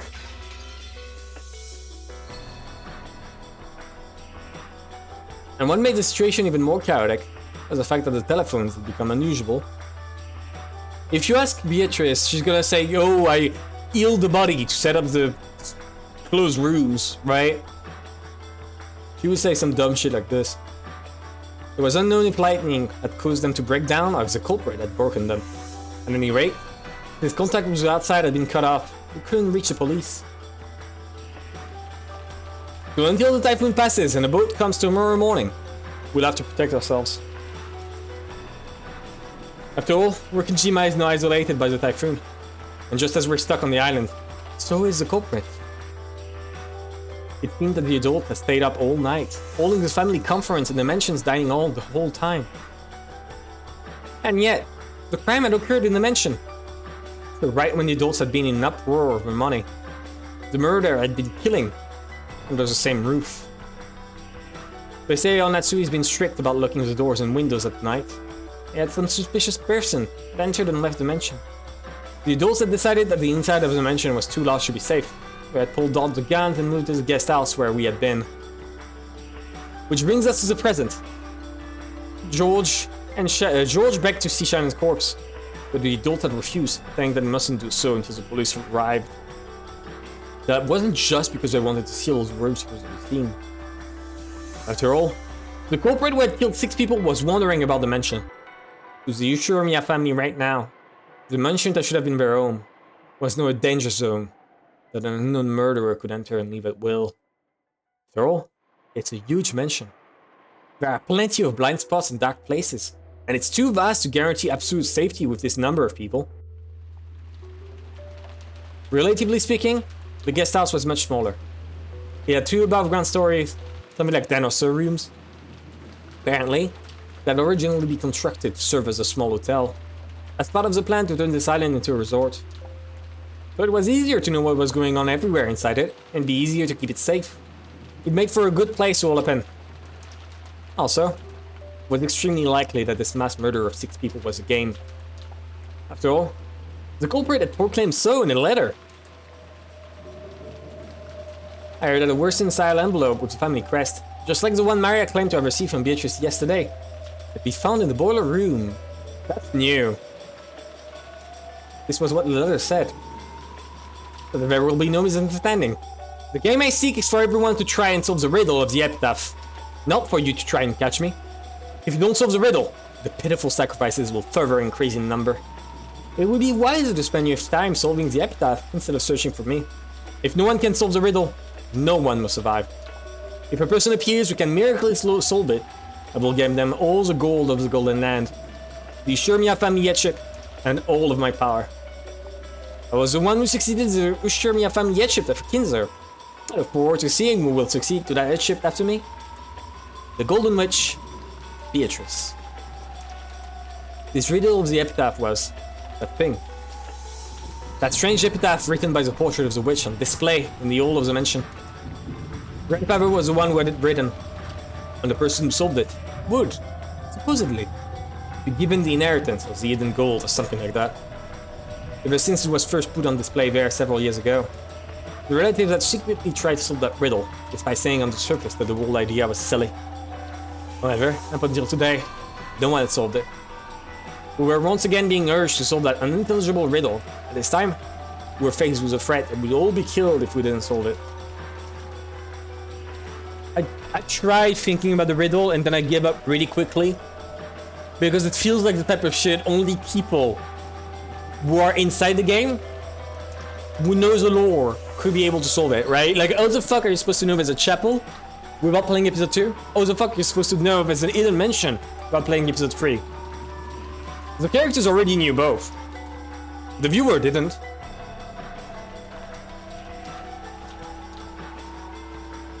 If that wasn't a game, what else could it be? The bold opinion that we should search the premise for the culprit did come up once. There was a good chance they were armed. It might not just be one of them. And while they might have been able to kill more than 6 people, they had stopped at 6. The opinion that won out in the end was that we should avoid needlessly antagonizing the culprit and all up in a safe place while we wait for the police to arrive. Yeah, if that's the case, right, and every adult is certain of this, and they all lock themselves inside this room trying to solve it, how is a murderer going to pick off any of them? Every time they made sure to pick off like people who are separated from the group. How are they going to manage this here? After carefully checking that the doors and windows in the guest house were locked, they set up camp in Norway. They loaded their guns to distract themselves from attention. Their expressions showed that they were already fatigued from this long day, which had still barely begun. There's nothing for me to do. Now, all I could do was be taught how to use a gun, to prepare for the off chance of something happening that led to an excess of guns. That's fine. Just obediently stay here, me and the rest of you. 6 people in the beginning again. And this time, the grandfather and all of the servants put together. Oh! Virgilia is gonna be a frequent character, okay. Most likely, that child has carefully studied your moves from the last game, and has made an optimal move by taking the pieces you are most likely to suspect from the start. That makes sense. That was true both last time and the time before that. The servants, who know everything about dimension, and who walk around with keys, always fall into the most suspicious category of people. An example in the last game would be Jessica's closed room. If I'd only accepted that a servant was a culprit, wouldn't even be a closed room. And so, that child went straight for them. Probably to block off a method of escape you would be likely to attempt sooner or later. Beato already proclaimed in red that there are no more than 18 people in silence. In other words, it's time to give up on that. No! No, it's not. Battler, it's not. It really isn't. Rethink what you're saying. I've got to suspect one of the 18. I've not shied away from blaming one of the 18 across both episodes, right? Even though there's also a possibility for like all my theories that an 19th person could have done it, I still blame one of the 18. But in this case, I do think it's the 19th person, maybe even the 20th, right? It can go up to 21. Because, as I stated, Beatrice is the one who stated, in red, that there were only 18 humans. Less. Equal to or less than 18. She didn't say there were exactly 18, right? That's a weird phrasing. To say equal or less. And that's because she considers Kanan, Genji, Shannon to be furniture. Or she considers Kumasawa to be a witch. Right? Whichever way. Wait, I'm gonna add that. If she does not consider them furniture for some reason, she also has... Wait, that's the first shot. Give me a second.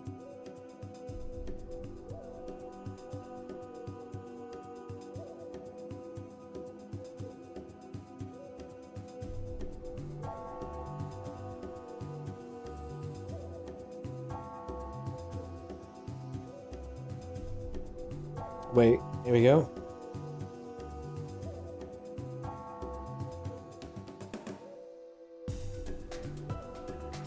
Or, wait, bigger font. Or Kumasawa is considered a witch, therefore not human, like Beatrice.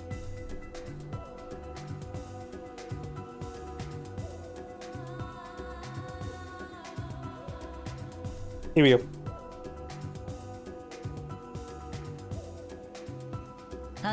That child will probably come at you by stealing the pieces for all the 18.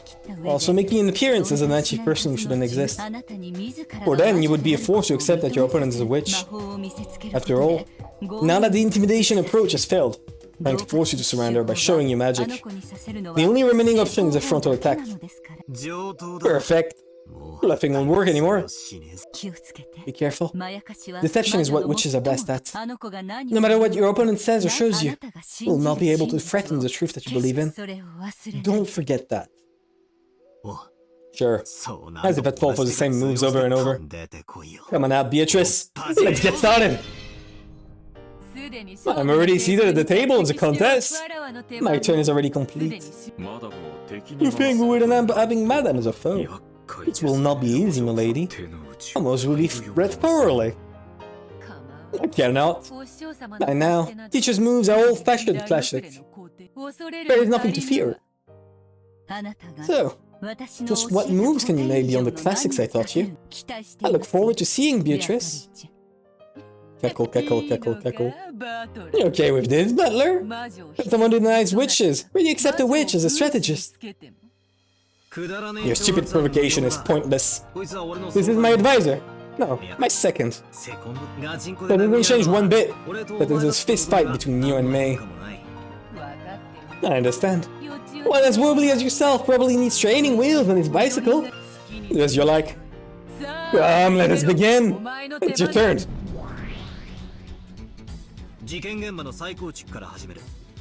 What's this song?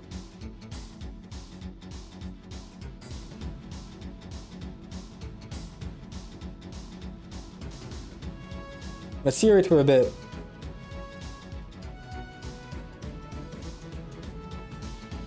Is it gonna kick in soon? No, okay, it's just a background. Okay. Let's begin with the reconstruction of the crime scene. Virgilia, quickly, please. First corpse discovered was Shannon's. He was found in the parlor on the first floor of the mansion.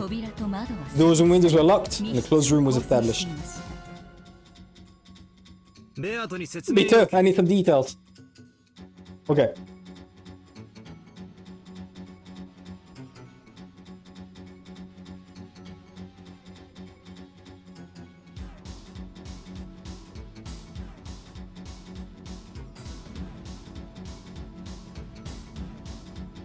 Okay.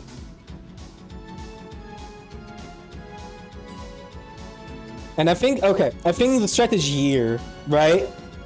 For handling this, I'm gonna put they're gonna say the second corpse was blah blah blah, found there, this was locked. And then, I'll do a section there where I collide every single red truth.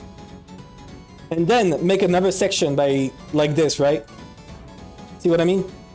And put line, a divider, and then write this, divider, etc. That's gonna be the layout. That confirms the definition of a closed room. Indeed.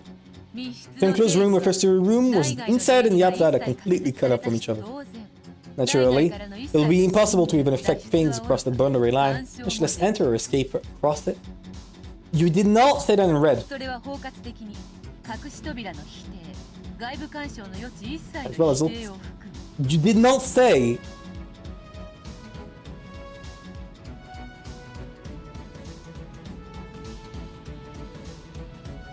Yeah, I'll lower the size of that later. Oh. Here we go.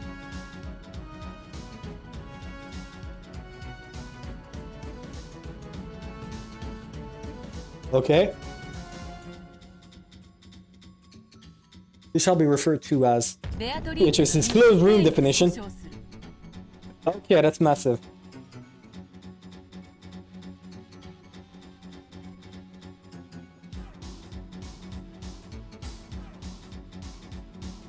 Wait.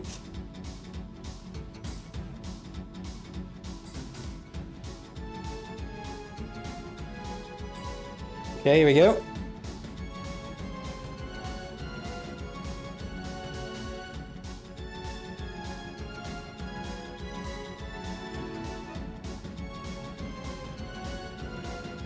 Here we go.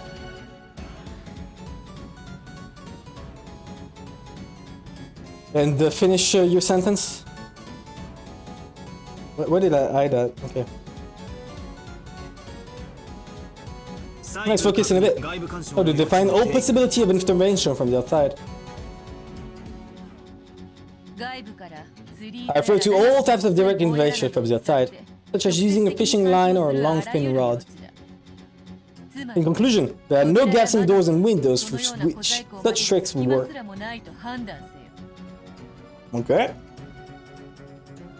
So far, I'm following.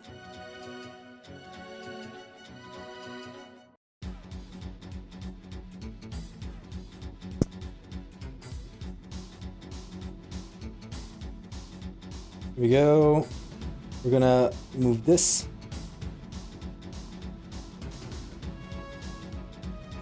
Here we go.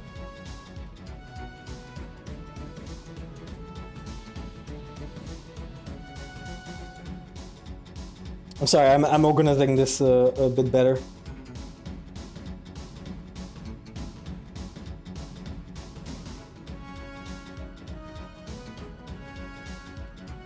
Perfect. Back to it.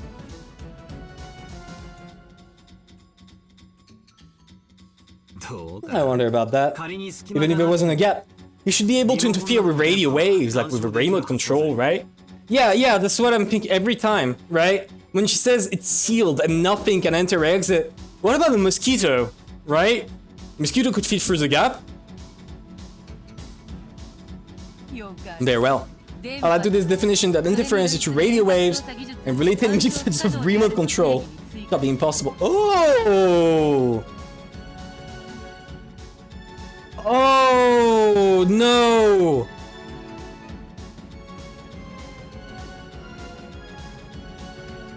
No!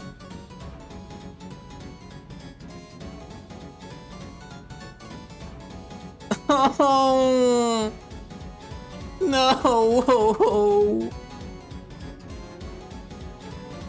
I'm crying because my current working theory for episode 2 is that a fucking turret did it. A remote control turret.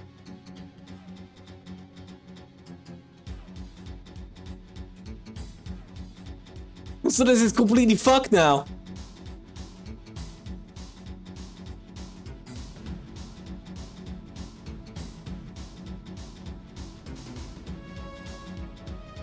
Oh my god! I thought I had the lead! I thought I had the lead. God damn it. God fucking damn it.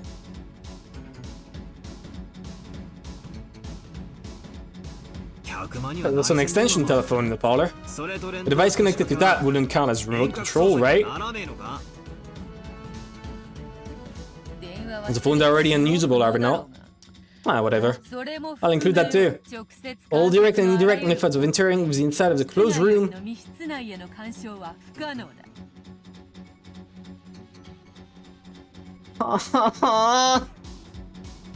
This is really bad.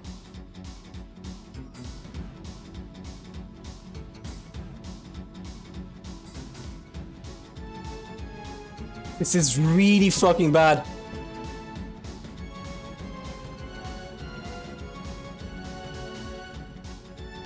So I guess it just deletes that, right? Or is there subtlety? If anyone knows, is this included inside of this sentence? I'm not sure. All direct and indirect methods. So interference due to radio waves related methods of remote control. Yeah. Okay. So it does include it. Okay.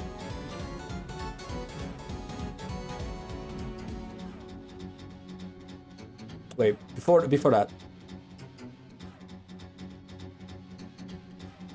I kinda like the song. The song is not bad.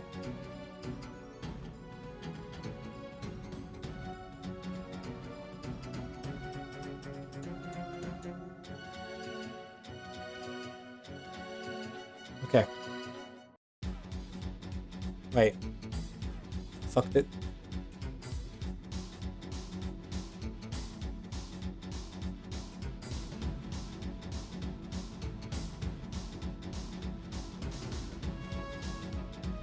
Okay.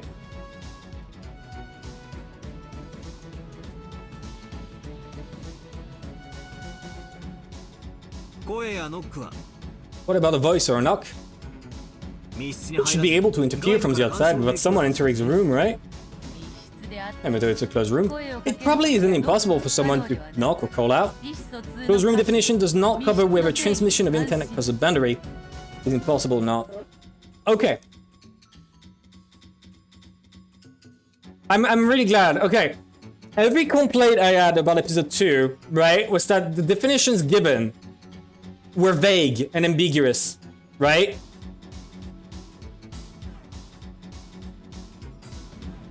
This is solving all of that. All my issues solved right there.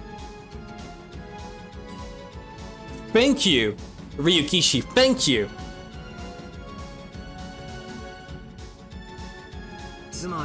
In other words, you can't make it so the definition includes a blockage of all method of communication with the outside. Isn't this the case? Understood. So Shannon's father satisfies Beatrice's closed room definition, right? Correct? Closed room definition. Understood.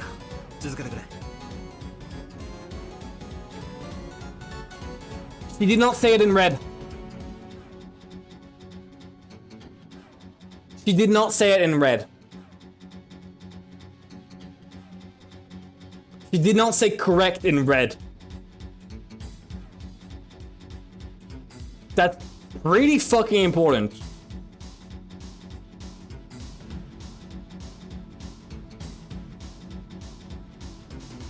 This is a one time, like, I remember people referring to this as red paranoia, but this is pretty fucking huge that she did not say correct in red, right? This is exactly the type of shit that should be said in red.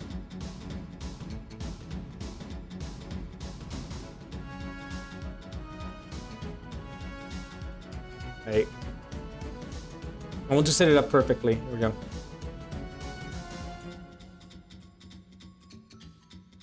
I really want to set this up as perfectly as possible. Right?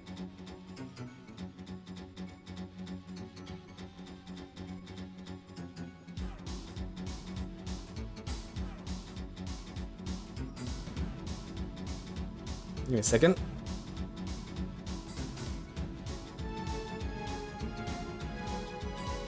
There you go.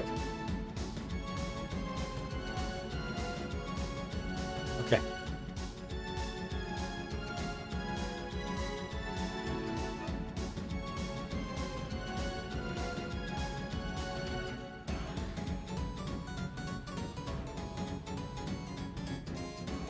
There you go. And this we're gonna replace it.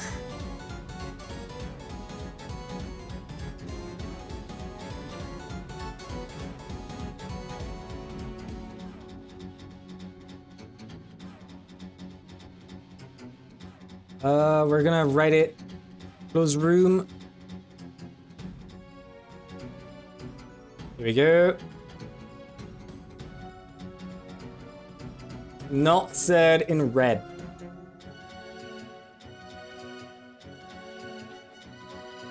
Okay, let's go in. Let's continue. Let's carry on. All right, continue, Virgilia. Yes. Shannon's corpse was in possession of one master key. The relatives who discovered her collected it. Bito repeated. How many master keys this time? The same as last time.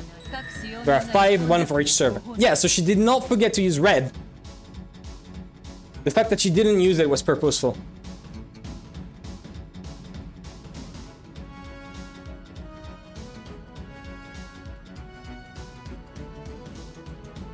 Okay.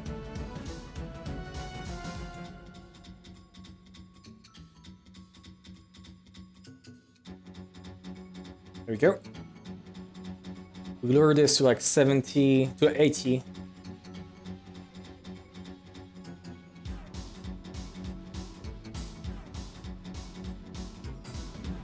Master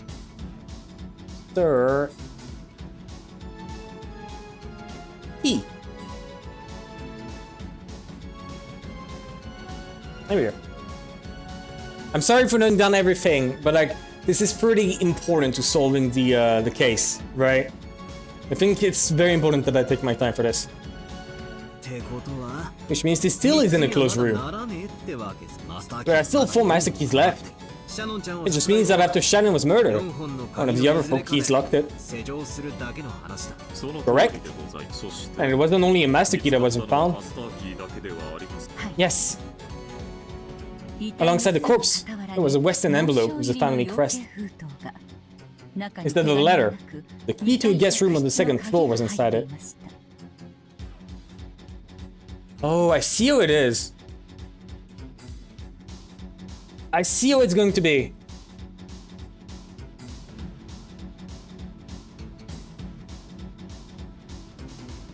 They're all gonna have different keys and I'm gonna have to piece together which one was with which.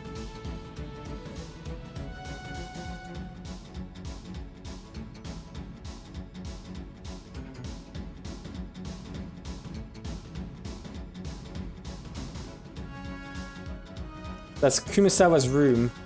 I'm pretty sure. Wait, let me check. I'm not showing it, but give me a second. Yeah.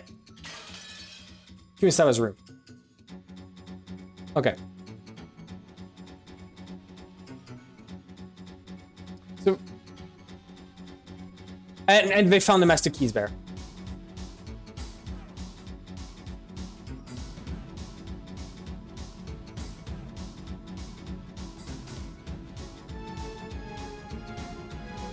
Okay.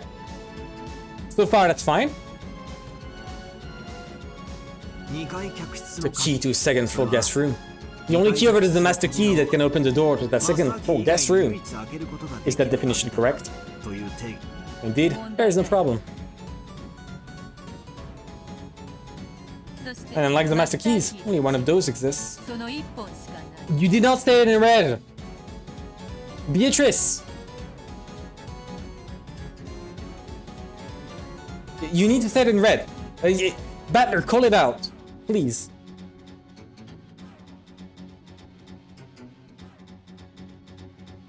Okay.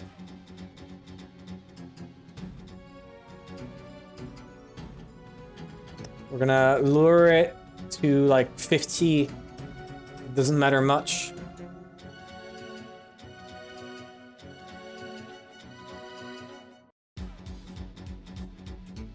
Not in red. I'm gonna lure the size because 36 is way too big. Here we go. In red. Here we go.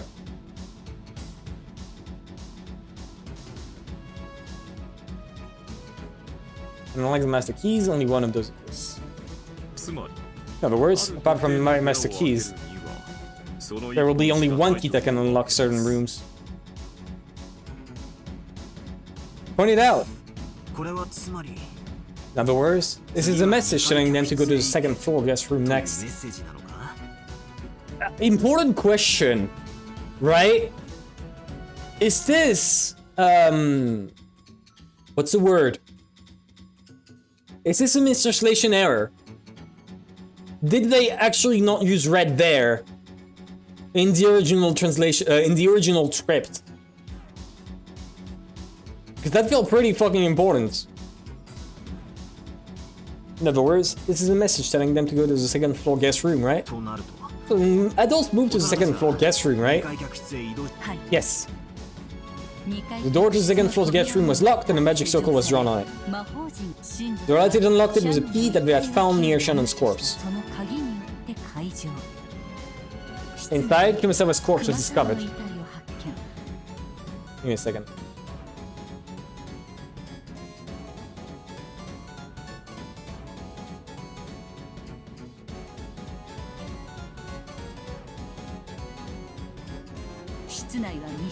It was a closed room.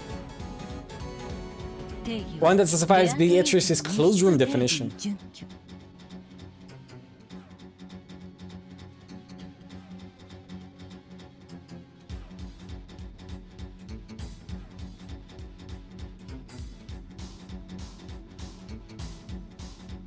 Okay.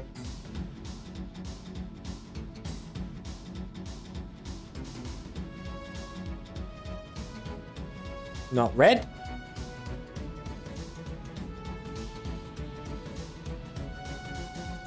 Okay, here we go. Kumasawa was in possession of 1 master key. Wait, I also need to do one of these.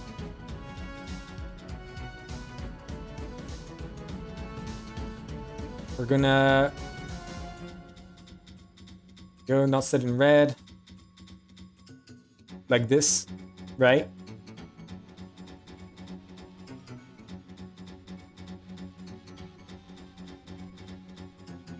The relatives collected this.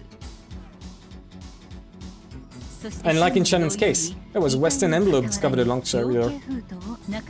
Inside was the key to the 3rd floor waiting room. Oh, oops. Wrong click.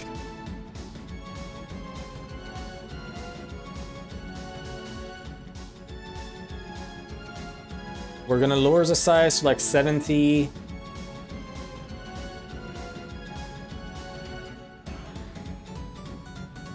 There we go. Pachinko battler jump scare. Yeah, I just accidentally clicked the wrong layer on the BS. Inside was a key to the 3rd floor waiting room. Right, he's moved to the 1st floor waiting room. Okay.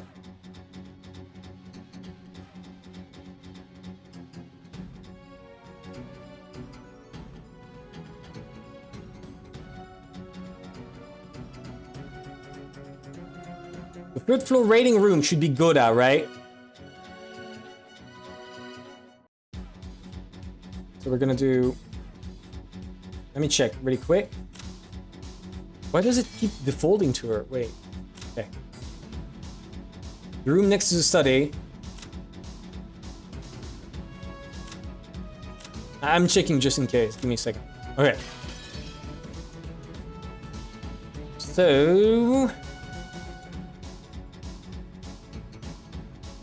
Goda's room plus master key. And then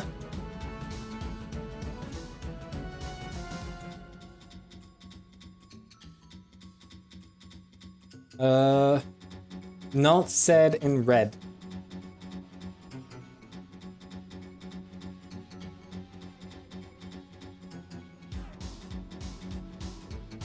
There you go.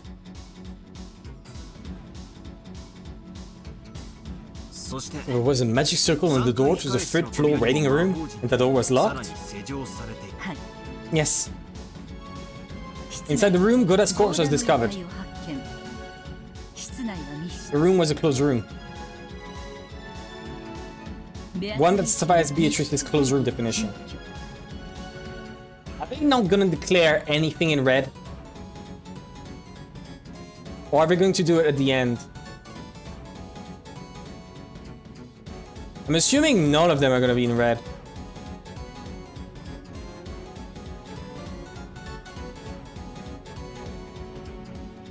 Okay. Those room not in red.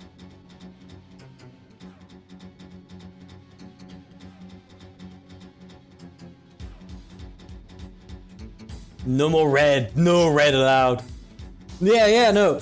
They spent like 30 years establishing Beatrice's closed room definition. Right? And then they proceed to never declare in red. Like, I'm sorry, but that's... That I was in possession of 1 master key. The relatives collected this. And like up until now, a Western envelope with a family seal was discovered. Instead of which was a key to the 2nd floor VIP room. Which is Genji's place.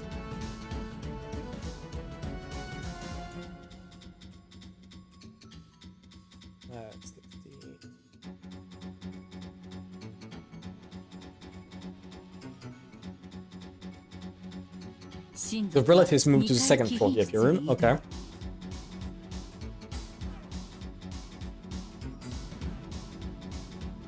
Maybe at the end, Beatrice will say all of that is true in red. Right?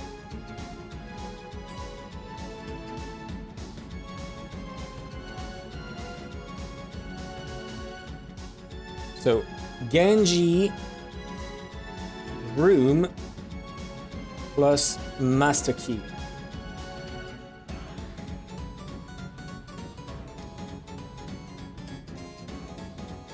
There you go.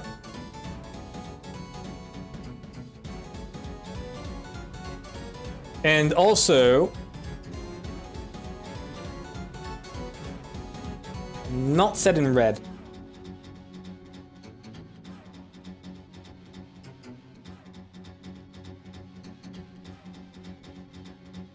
What's going on here? What are you planning? Okay, cool. There's no need to glare, it's there. Maybe a closed room, but there's still multiple master keys that can open it. Correct? Besides the master keys, I've given you keys specific to each room. I don't like where this is going, but I'm starting to see how it will turn out. So it continues like this for all 6 people?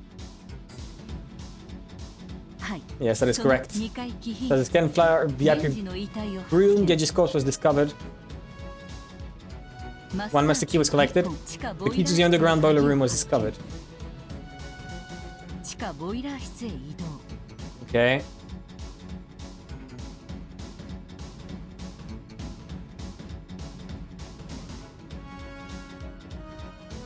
Not stated to be a closed room.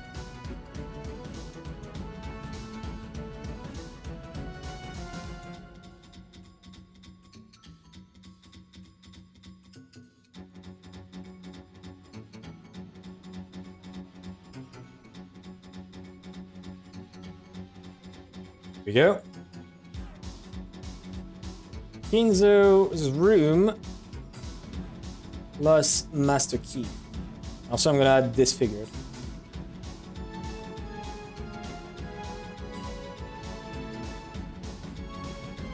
Here we go.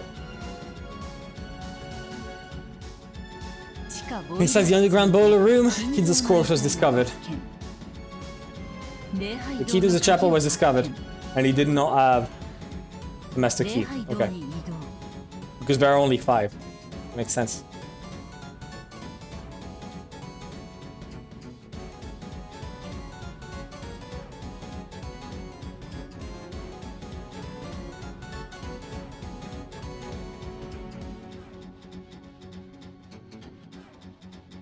I'm gonna copy paste this because I don't need to bother writing it.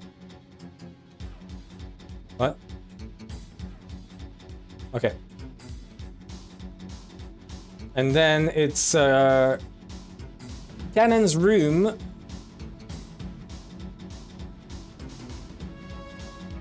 I don't remember how you write it. Plus master key.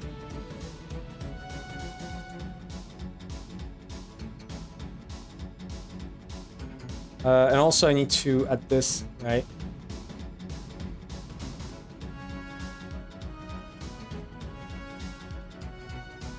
Yeah, add this.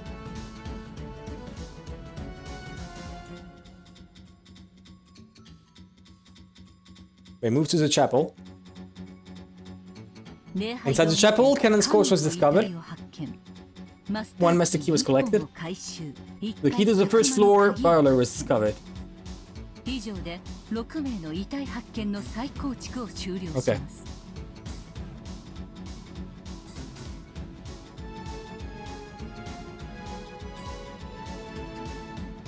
There we go.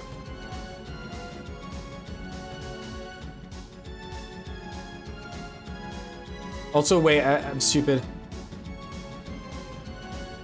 Here we go.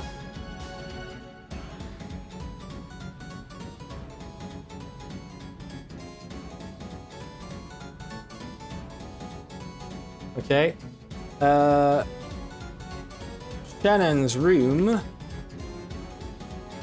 plus master key and not set in red. I like that song. It's not bad.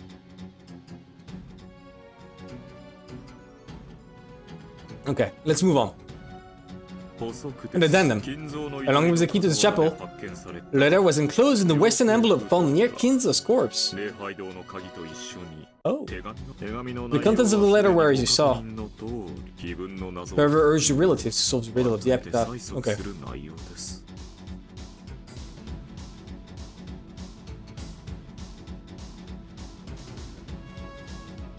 Letter to encourage relatives. Alright.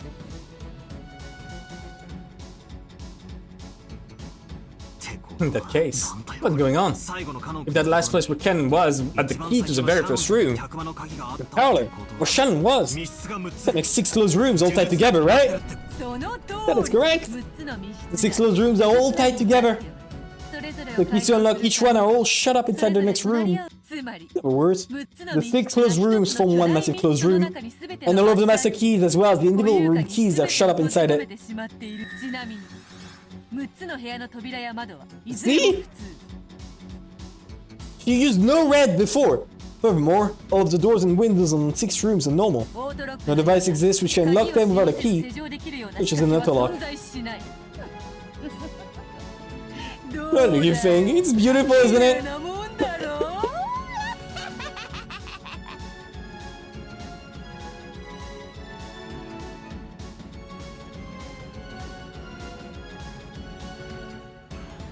Like, until it's stated to be in red, I don't believe any of it. Once again, milady, that is not dignified. When Runovic rebuked her, Beto stuck her tongue at him, not showing any signs of shame. She's just like a kid. Sorry. Playing with Battler just put me in such a good mood. Oh, Battler? What do you think of my move? If you can't think of anything in particular, I wouldn't mind showing you I made the ghost carry the corpses. Until all of the rooms is magic, okay? Do what you want. I'll listen respectfully to this magic theory that you're claim is true. However, I can claim a human theory, even though it's completely different from yours, without any interference from your claim. In other words, there's no need for me to pay attention to your bullshit. Go ahead and show me how you can unlock the door with your multicolored magic, including by waving your magic staff. Just like those guys with retarded oil and all-purpose kitchen knives. Vigilia, let's reconstruct the crime scene. For witness. Were they all definitely dead? One of them is just playing dead. This isn't a closed room at all. Did you confirm that all of them were dead? I've heard you use devil's proof. It is impossible to deny the possibility of a wrong diagnosis. In other words, that Shell cannot make the likelihood that Nanjo overlooked them being alive equal to 0, unless she uses red. There it is, that devil's proof. There very exists a sword that didn't carve it up. What's up with them? Looks like you're having a good time, leaving me out of the discussion. I'm his opponent, am I not? Doesn't he have any time to spare for me? Normally speaking, communication with one's opponent is not necessary for the act of competing in chess. Every time you communicate with him outside of making your moves, you've used that opportunity to confuse him. Perhaps it is a result of him not wanting to be led astray. For some reason I don't like it. You're challenging him to a chess match, are you not? That's true, but... Beatrice puffed up her cheek. That's supposed to say. I don't know why, but I don't like it! Because the police have not yet arrived at the crime scene, the human-sized ability to inspect the scene is limited. Okay. I'm gonna add this. Here we go.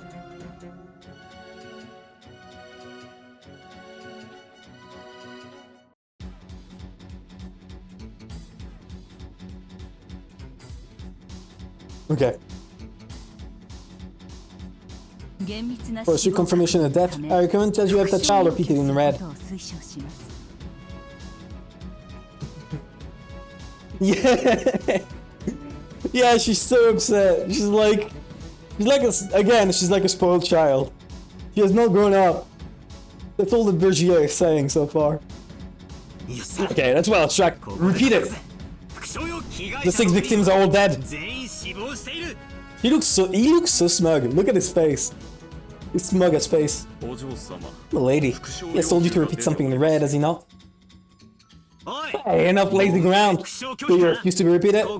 This is where a battle starts. Whoa. Oh, sorry, that's fine. I'll answer.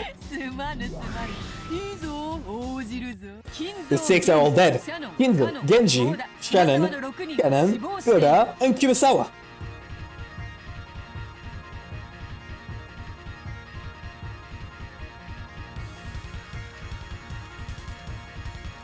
Okay.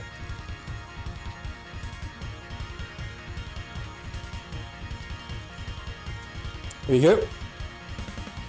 Ah, you're so out of it. Okay. So I've already got one out of you. We'll start by denying the classic trick where the victims are playing dead. Yeah, cool. I won't go easy on you anymore. Come at me all you like.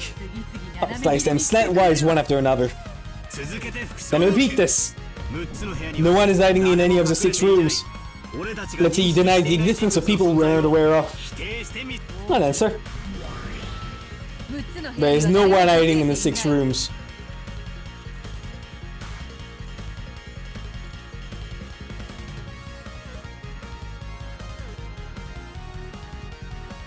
Okay. Okay. I'm sure it's only the 6 of them in the can. They aren't pretending to be dead. What will he do? What will he do? If a human could manage anything by now, I brilliantly kneel to the fact that I can control locks at will with my wonderful magic. Okay? Quit babbling. Repeat this too. The 6 deaths were instant deaths. Good point! Instant deaths? Oh, what do you mean by that? It means there's a possibility that a single victim on the verge of death might actually escape into the room, and if you're looking at it from the inside to create a closed room, you're passed away. A classic closed room murder trick. One requiring that the victim receive a fatal wound and then die later.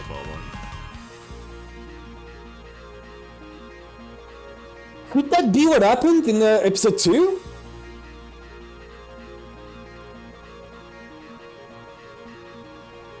Could that actually be what happened with Goda? That could actually be it. I don't fucking know, we'll see. It is possible for a closed room to be constructed unexpectedly. If the victim rolls up inside the room to escape the murderer, and then dies after locking the door. In order to deny the possibility, we will need to proclaim that the 6 died instantly with the red truth. Cackle. Very well, very well. I'll slay you with my red treasure sword. The 6 died instantly. I mean, the targets instantly became incapable of action after being attacked. Okay.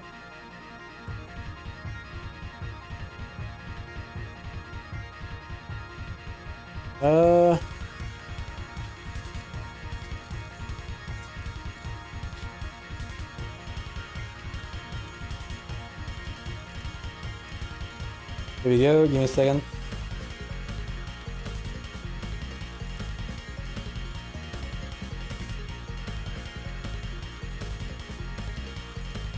There we go.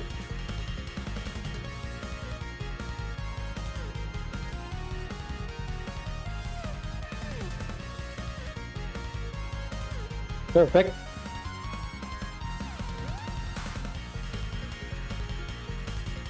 Well, I might still have taken them several seconds a minute to die in the complete sense of the word. Regardless, it was completely impossible for them to take any actions of their own will. In that sense, I can confirm that they suffered instant deaths. Up until this point, I've just been checking for the classic tricks. Now, when a showdown over closed room race starts, okay? If the culprit isn't on the outside, they're on the outside. So if they somehow kill from outside the rooms... Kakao! Have you lost your mind? After all, a closed room! Murder isn't possible from the outside, right?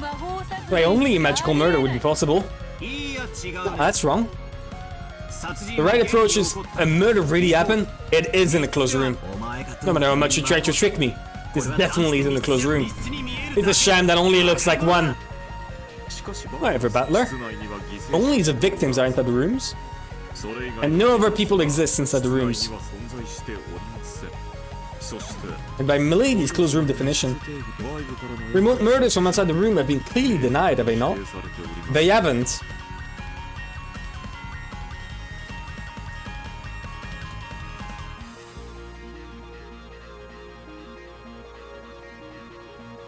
I added it really quickly. Here.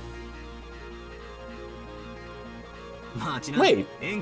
Definition of remote murders is pretty broad, right? It's not just about pulling a fishing line from outside the room. Strangling the victim inside the room. For example, a trap would make for an excellent remote murder. A trap? Oh, what might that be?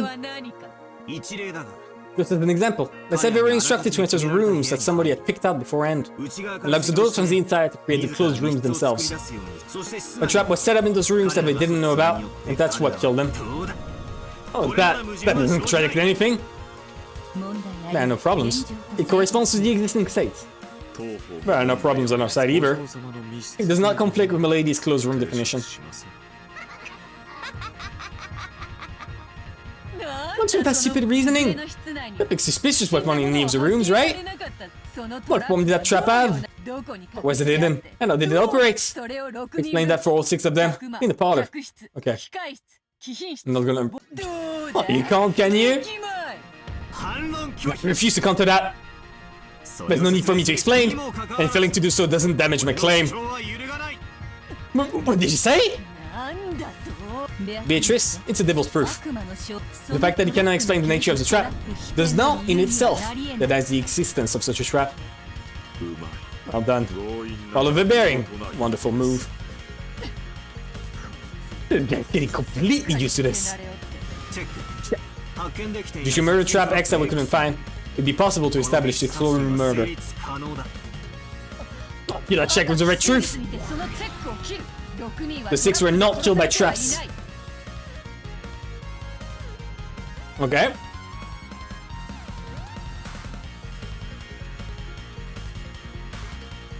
Wait.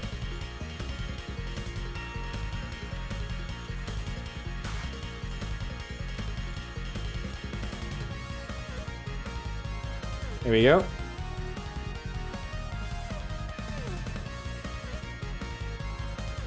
And the definition of a trap? Oh. That's it! Something that activates when a victim triggers it on their own. Yeah, and remote control is not possible. No, and that's not all. It also includes things activated by remote control or by a timer. Everything of that sort. Okay.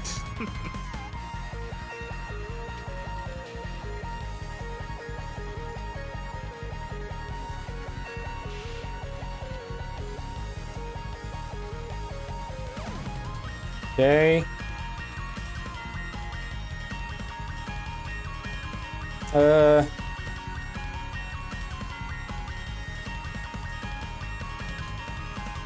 Everything of that sort is what she added. Perfect. Alright, I'm gonna lower the size of all of this, by the way. Too big. So it refers to all arguments that could carry out a murder without the direct participation of the one who planned it out. Perhaps you might sum it up that way. What's that? Let's strike back. If I'd let a human crush this closed room. You're looking pretty frantic to win too. What? What do you mean? You're frantically fighting to make me accept your existence. Until now, I thought I was just being toyed around with you by... Being toyed around by you one-sidedly. That's not actually true. You're also frantically resisting my counters, fighting to show that you exist. Now, I finally really feel that it's true. This isn't torture inflicted on me, over whether I'll surrender or not. This is a fight between you and me on an even footing. Okay, now it's about to get interesting, isn't it? All 6 died in closed rooms and no outsiders were inside. There's no meddling from the outsides, and no traps. Till now, I'd probably start suspecting that this had to be the work of magic. And if you decided to show off some bizarre magic at this moment, I might even have surrendered.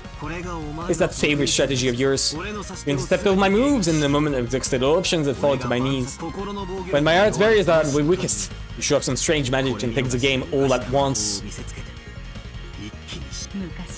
Short temper is something this child has always had, with a bad habit of rushing things when victory is in sight. After all, my lady cannot stand putting off a match. Hey, shut up, shut up!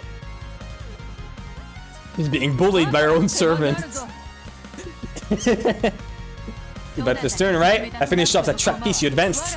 What should I repeat next? Tell me what you got. Right. Now that even traps have been defeated, it looks like a perfect closed room murder at a glance. That's why I'll spin the chessboard around right now. It comes. That special technique of yours. What exactly are you going to spin that around? Exploring me? Yeah, I'll show you.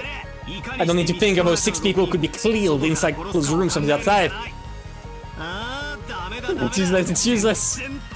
What do you mean by this? I genuinely don't know what he means. I have no idea what theory you could try there. Better, prove yourself a genius. The question isn't how you can kill from outside the rooms. Point is how they died inside the rooms, making them close rooms. The answer. You assume that one of the 6 victims was a culprit. This closed room can be explained extremely easily. What? Ridiculous! Billy McLean said in red that the 6 of them were dead. Oh, there were 6 deaths. 5 were victims who got killed. But if you assume that the other person committed suicide, you can destroy these closed rooms. Certainly. If the culprit locked themselves in the final closed room and threw away their own lives, this closed room chain could be established. Suicide of the culprit. Normally it would be an unthinkable move. But the agreement of the unthinkable cannot exist. Cannot be used. Don't forget that Genji is like extremely fucking loyal. He has no responsibility to demonstrate a motive. A truly powerful move, which can only be used in a chess match against the witch. Well, one cannot be certain there was no motive. For example, it has been announced that Kinzo only had a short time left to live. Perhaps he did not regret losing his short remaining life and used his own death to send a message. It might be possible to attach such a motive. My lady, it is your turn. Indeed! Think you trample even the dignity of the dead to pray the culprit? What a let's cold-blooded man! Set up the dead as a culprit. It's worse than you even move. It's the one you used to attack Cannon in the last game. Even though the games are different, I'm taking a shot back at you with this move. As a tribute to Cannon for that time. Just now, I freed Cannon from his regrets. No! You have no responsibilities to hold back here. You should try to confirm that suicide wasn't the cause of any of the deaths. I recommend that you have that shall repeated in red. Right, but suicide's a nab word that won't corner her. Beto, this will stop you. Repeat it. The 6 deaths were all homicides. That's pretty good. That is painful.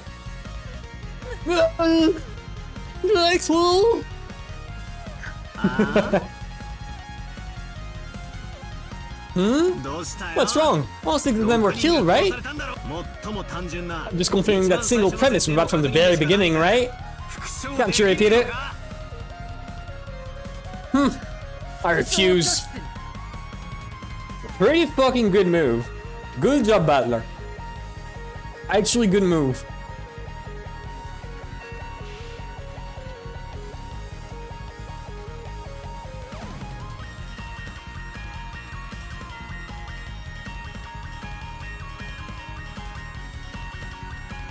And we augment the size here.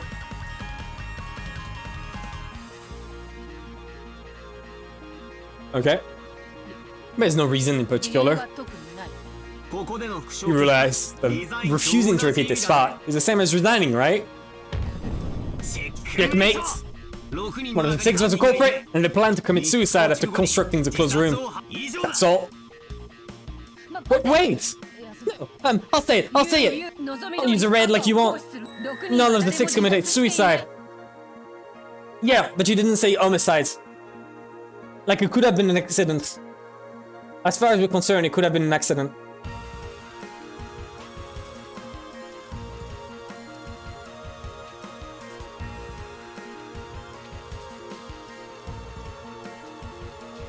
What was that? Are you satisfied? I've struck back, I've struck back! No, also you can say it. That's strange. Why are you so panicky?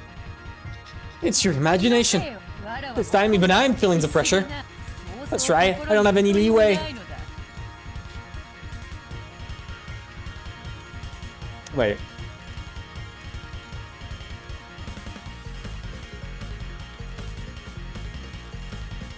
I think our emotions are important to take into account here.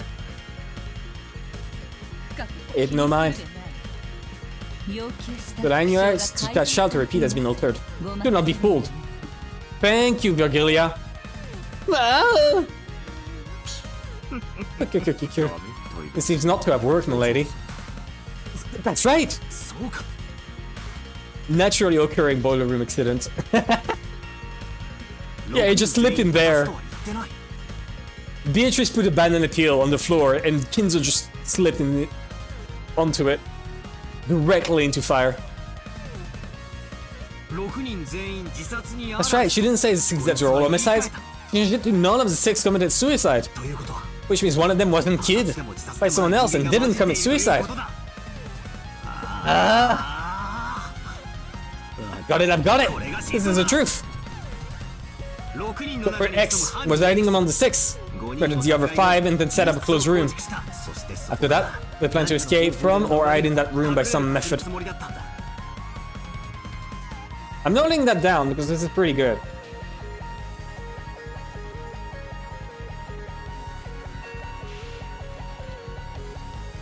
Then I'll try to think about it on my own too. Because I don't think they'll give us like every bit of info. Whatever, they got in an accident. The culprit died from an accident that they hadn't even expected. Ending up closed room murder that even they hadn't desired. No, it's over, Beatrice. Mate. Oh, fuck. Oh, fuck, I fucked up. I accidentally pressed control while tabbing out. God damn it. That's a mistake. Damn it. Did you think I'd be cornered by something like that? I never announced my resignation over something like that. I'll slice up that foolish checkmate with my right treasure sword over and over again. None of the 6 died in an accidental. Muga?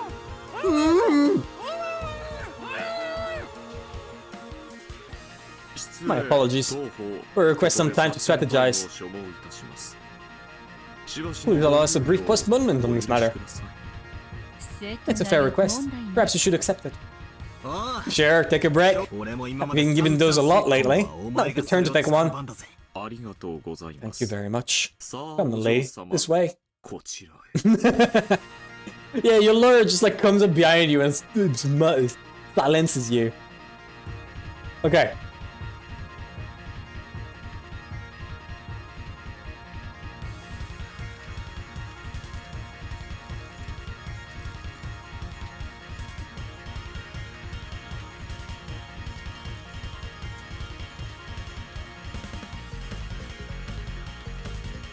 There we go.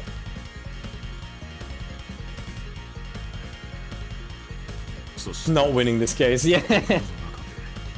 Let's quietly count to 100 inside our heads.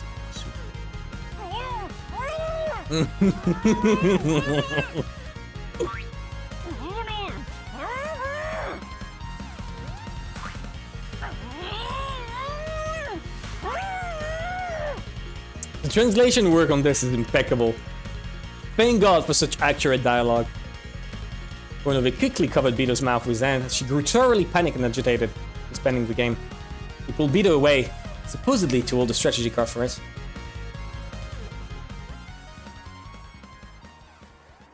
I love Virgila. Damn, the demon butler. When Bito got all what, had a perfect chance to corner her. Bito normally acted like she was graceful and above it all, but she actually had a really short temper and got mad easily. Her usual intellect had less of a voice when she got excited.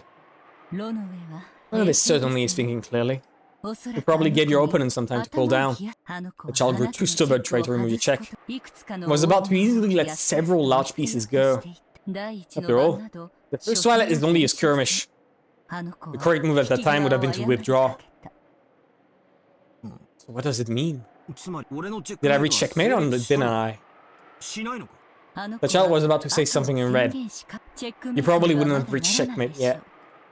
But most likely. You can expect our opponents to resign once they fool their heads. You're joking? Even though she is losing that much? I mean, didn't she already do the same during episode 2, the first Twilight? Butler proved that you could use the chapel key despite it being locked in Maria's bag. Yes. In a losing battle, it is essential to withdraw your troops as soon as possible to try and minimize your losses. The difficult part is gauging whether it is a losing battle or not. Your opponent's butler seems to have calmly made that decision. Oh well. In other words, she managed to escape by a hair's breadth. Getting checkmate and delivering the final blow won't be that easy for me. However, you should count this as your victory. It seems they barely managed to prevent a large loss. They certainly sustained considerable damage. The scale of that child's panic ought to make the depths of that wound quite clear to you. Seriously? It feels like she'd start crying if I bullied her anymore. I see. As we talked, Ronove returned with Peter. We wore a meek expression. He keeps talking about like classic tricks. It's important to remind you all that I personally never read any mystery novel in my life. I think I read one when I was like when I was 10 years old for class. That's it. I never read any mystery novel before. So he keeps talking about classic tricks. I'm discovering the classic tricks along with you all right now. I mean, some of you not, but you get what I mean. She didn't yet have her usual bold smile, but it looked like the blood wasn't rushing to her head anymore. Hey, it's your turn. Did you decide on your next move? I resign. For now, I will let you have your victory. Bito told me that frankly. It seems she'd taken a far-sighted view, as though saying, if you want to laugh, then laugh. It was a bit of a killjoy, and I lost my desire to deliver the final blow. Now that you've resigned, that just means we're even. And my Kiwi and yours can't deny each other. Retreat is more like a tie than a loss. I don't need your disgusting sympathy. I'm telling you that I lost this round. When you find a dog drenched in rain, do you have a sudden urge to whack it with a stick or something? No, I'm not you. Even though she ridiculed me horribly when I showed signs of defeat. This is the best she's got when the tables are turned. I did feel that was pretty cowardly of her, but I decided to act with dignity as the victor on that slide. Peter resigned, as the one result of the first Twilight. Beatrice couldn't counter my move of one of the 6 was the culprit, and that person died in an accident. No, she probably could have countered it, but for some strategic reason, she admitted defeat. It felt less like I'd won, and more like I'd let her slip away at the last second.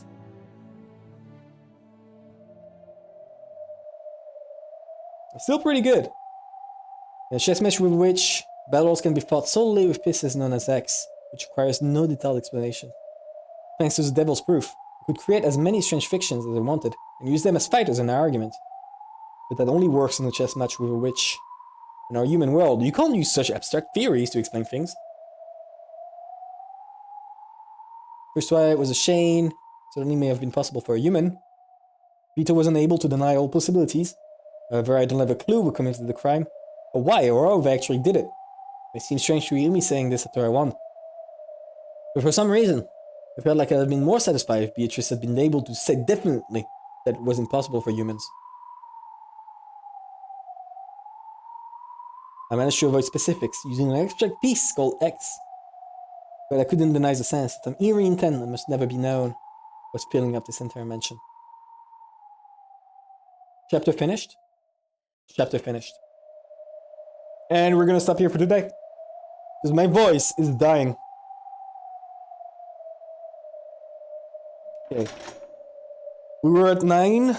What time is it? Still 9. Where? What? Where the fuck? Well, I guess we're continuing the scene directly. Okay.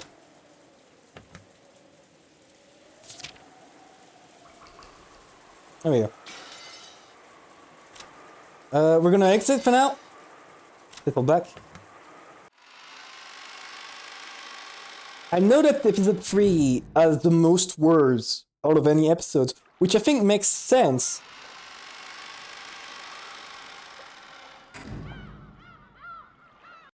Because, like, clearly they're trying to, like, you know, redefine everything. Also, there's so much shit there.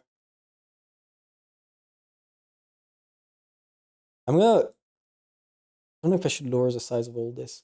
There's quite a lot of space.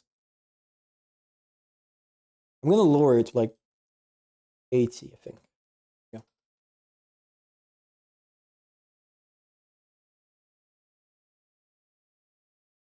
Did that destroy the quality? It didn't.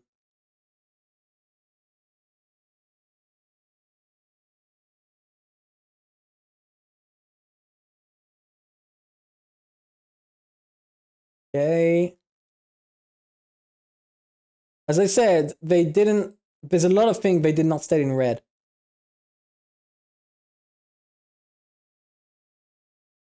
Which I feel is on purpose.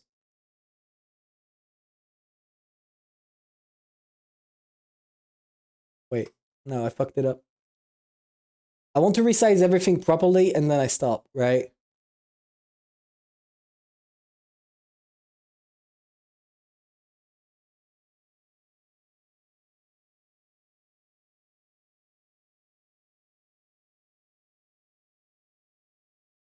Resize to 80. Because this is way too fucking big.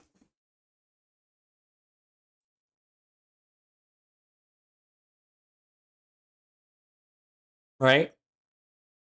We're gonna put this to the right side. Here we go.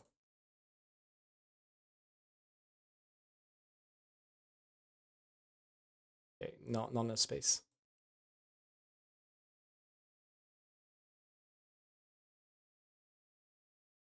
We're actually gonna put this below.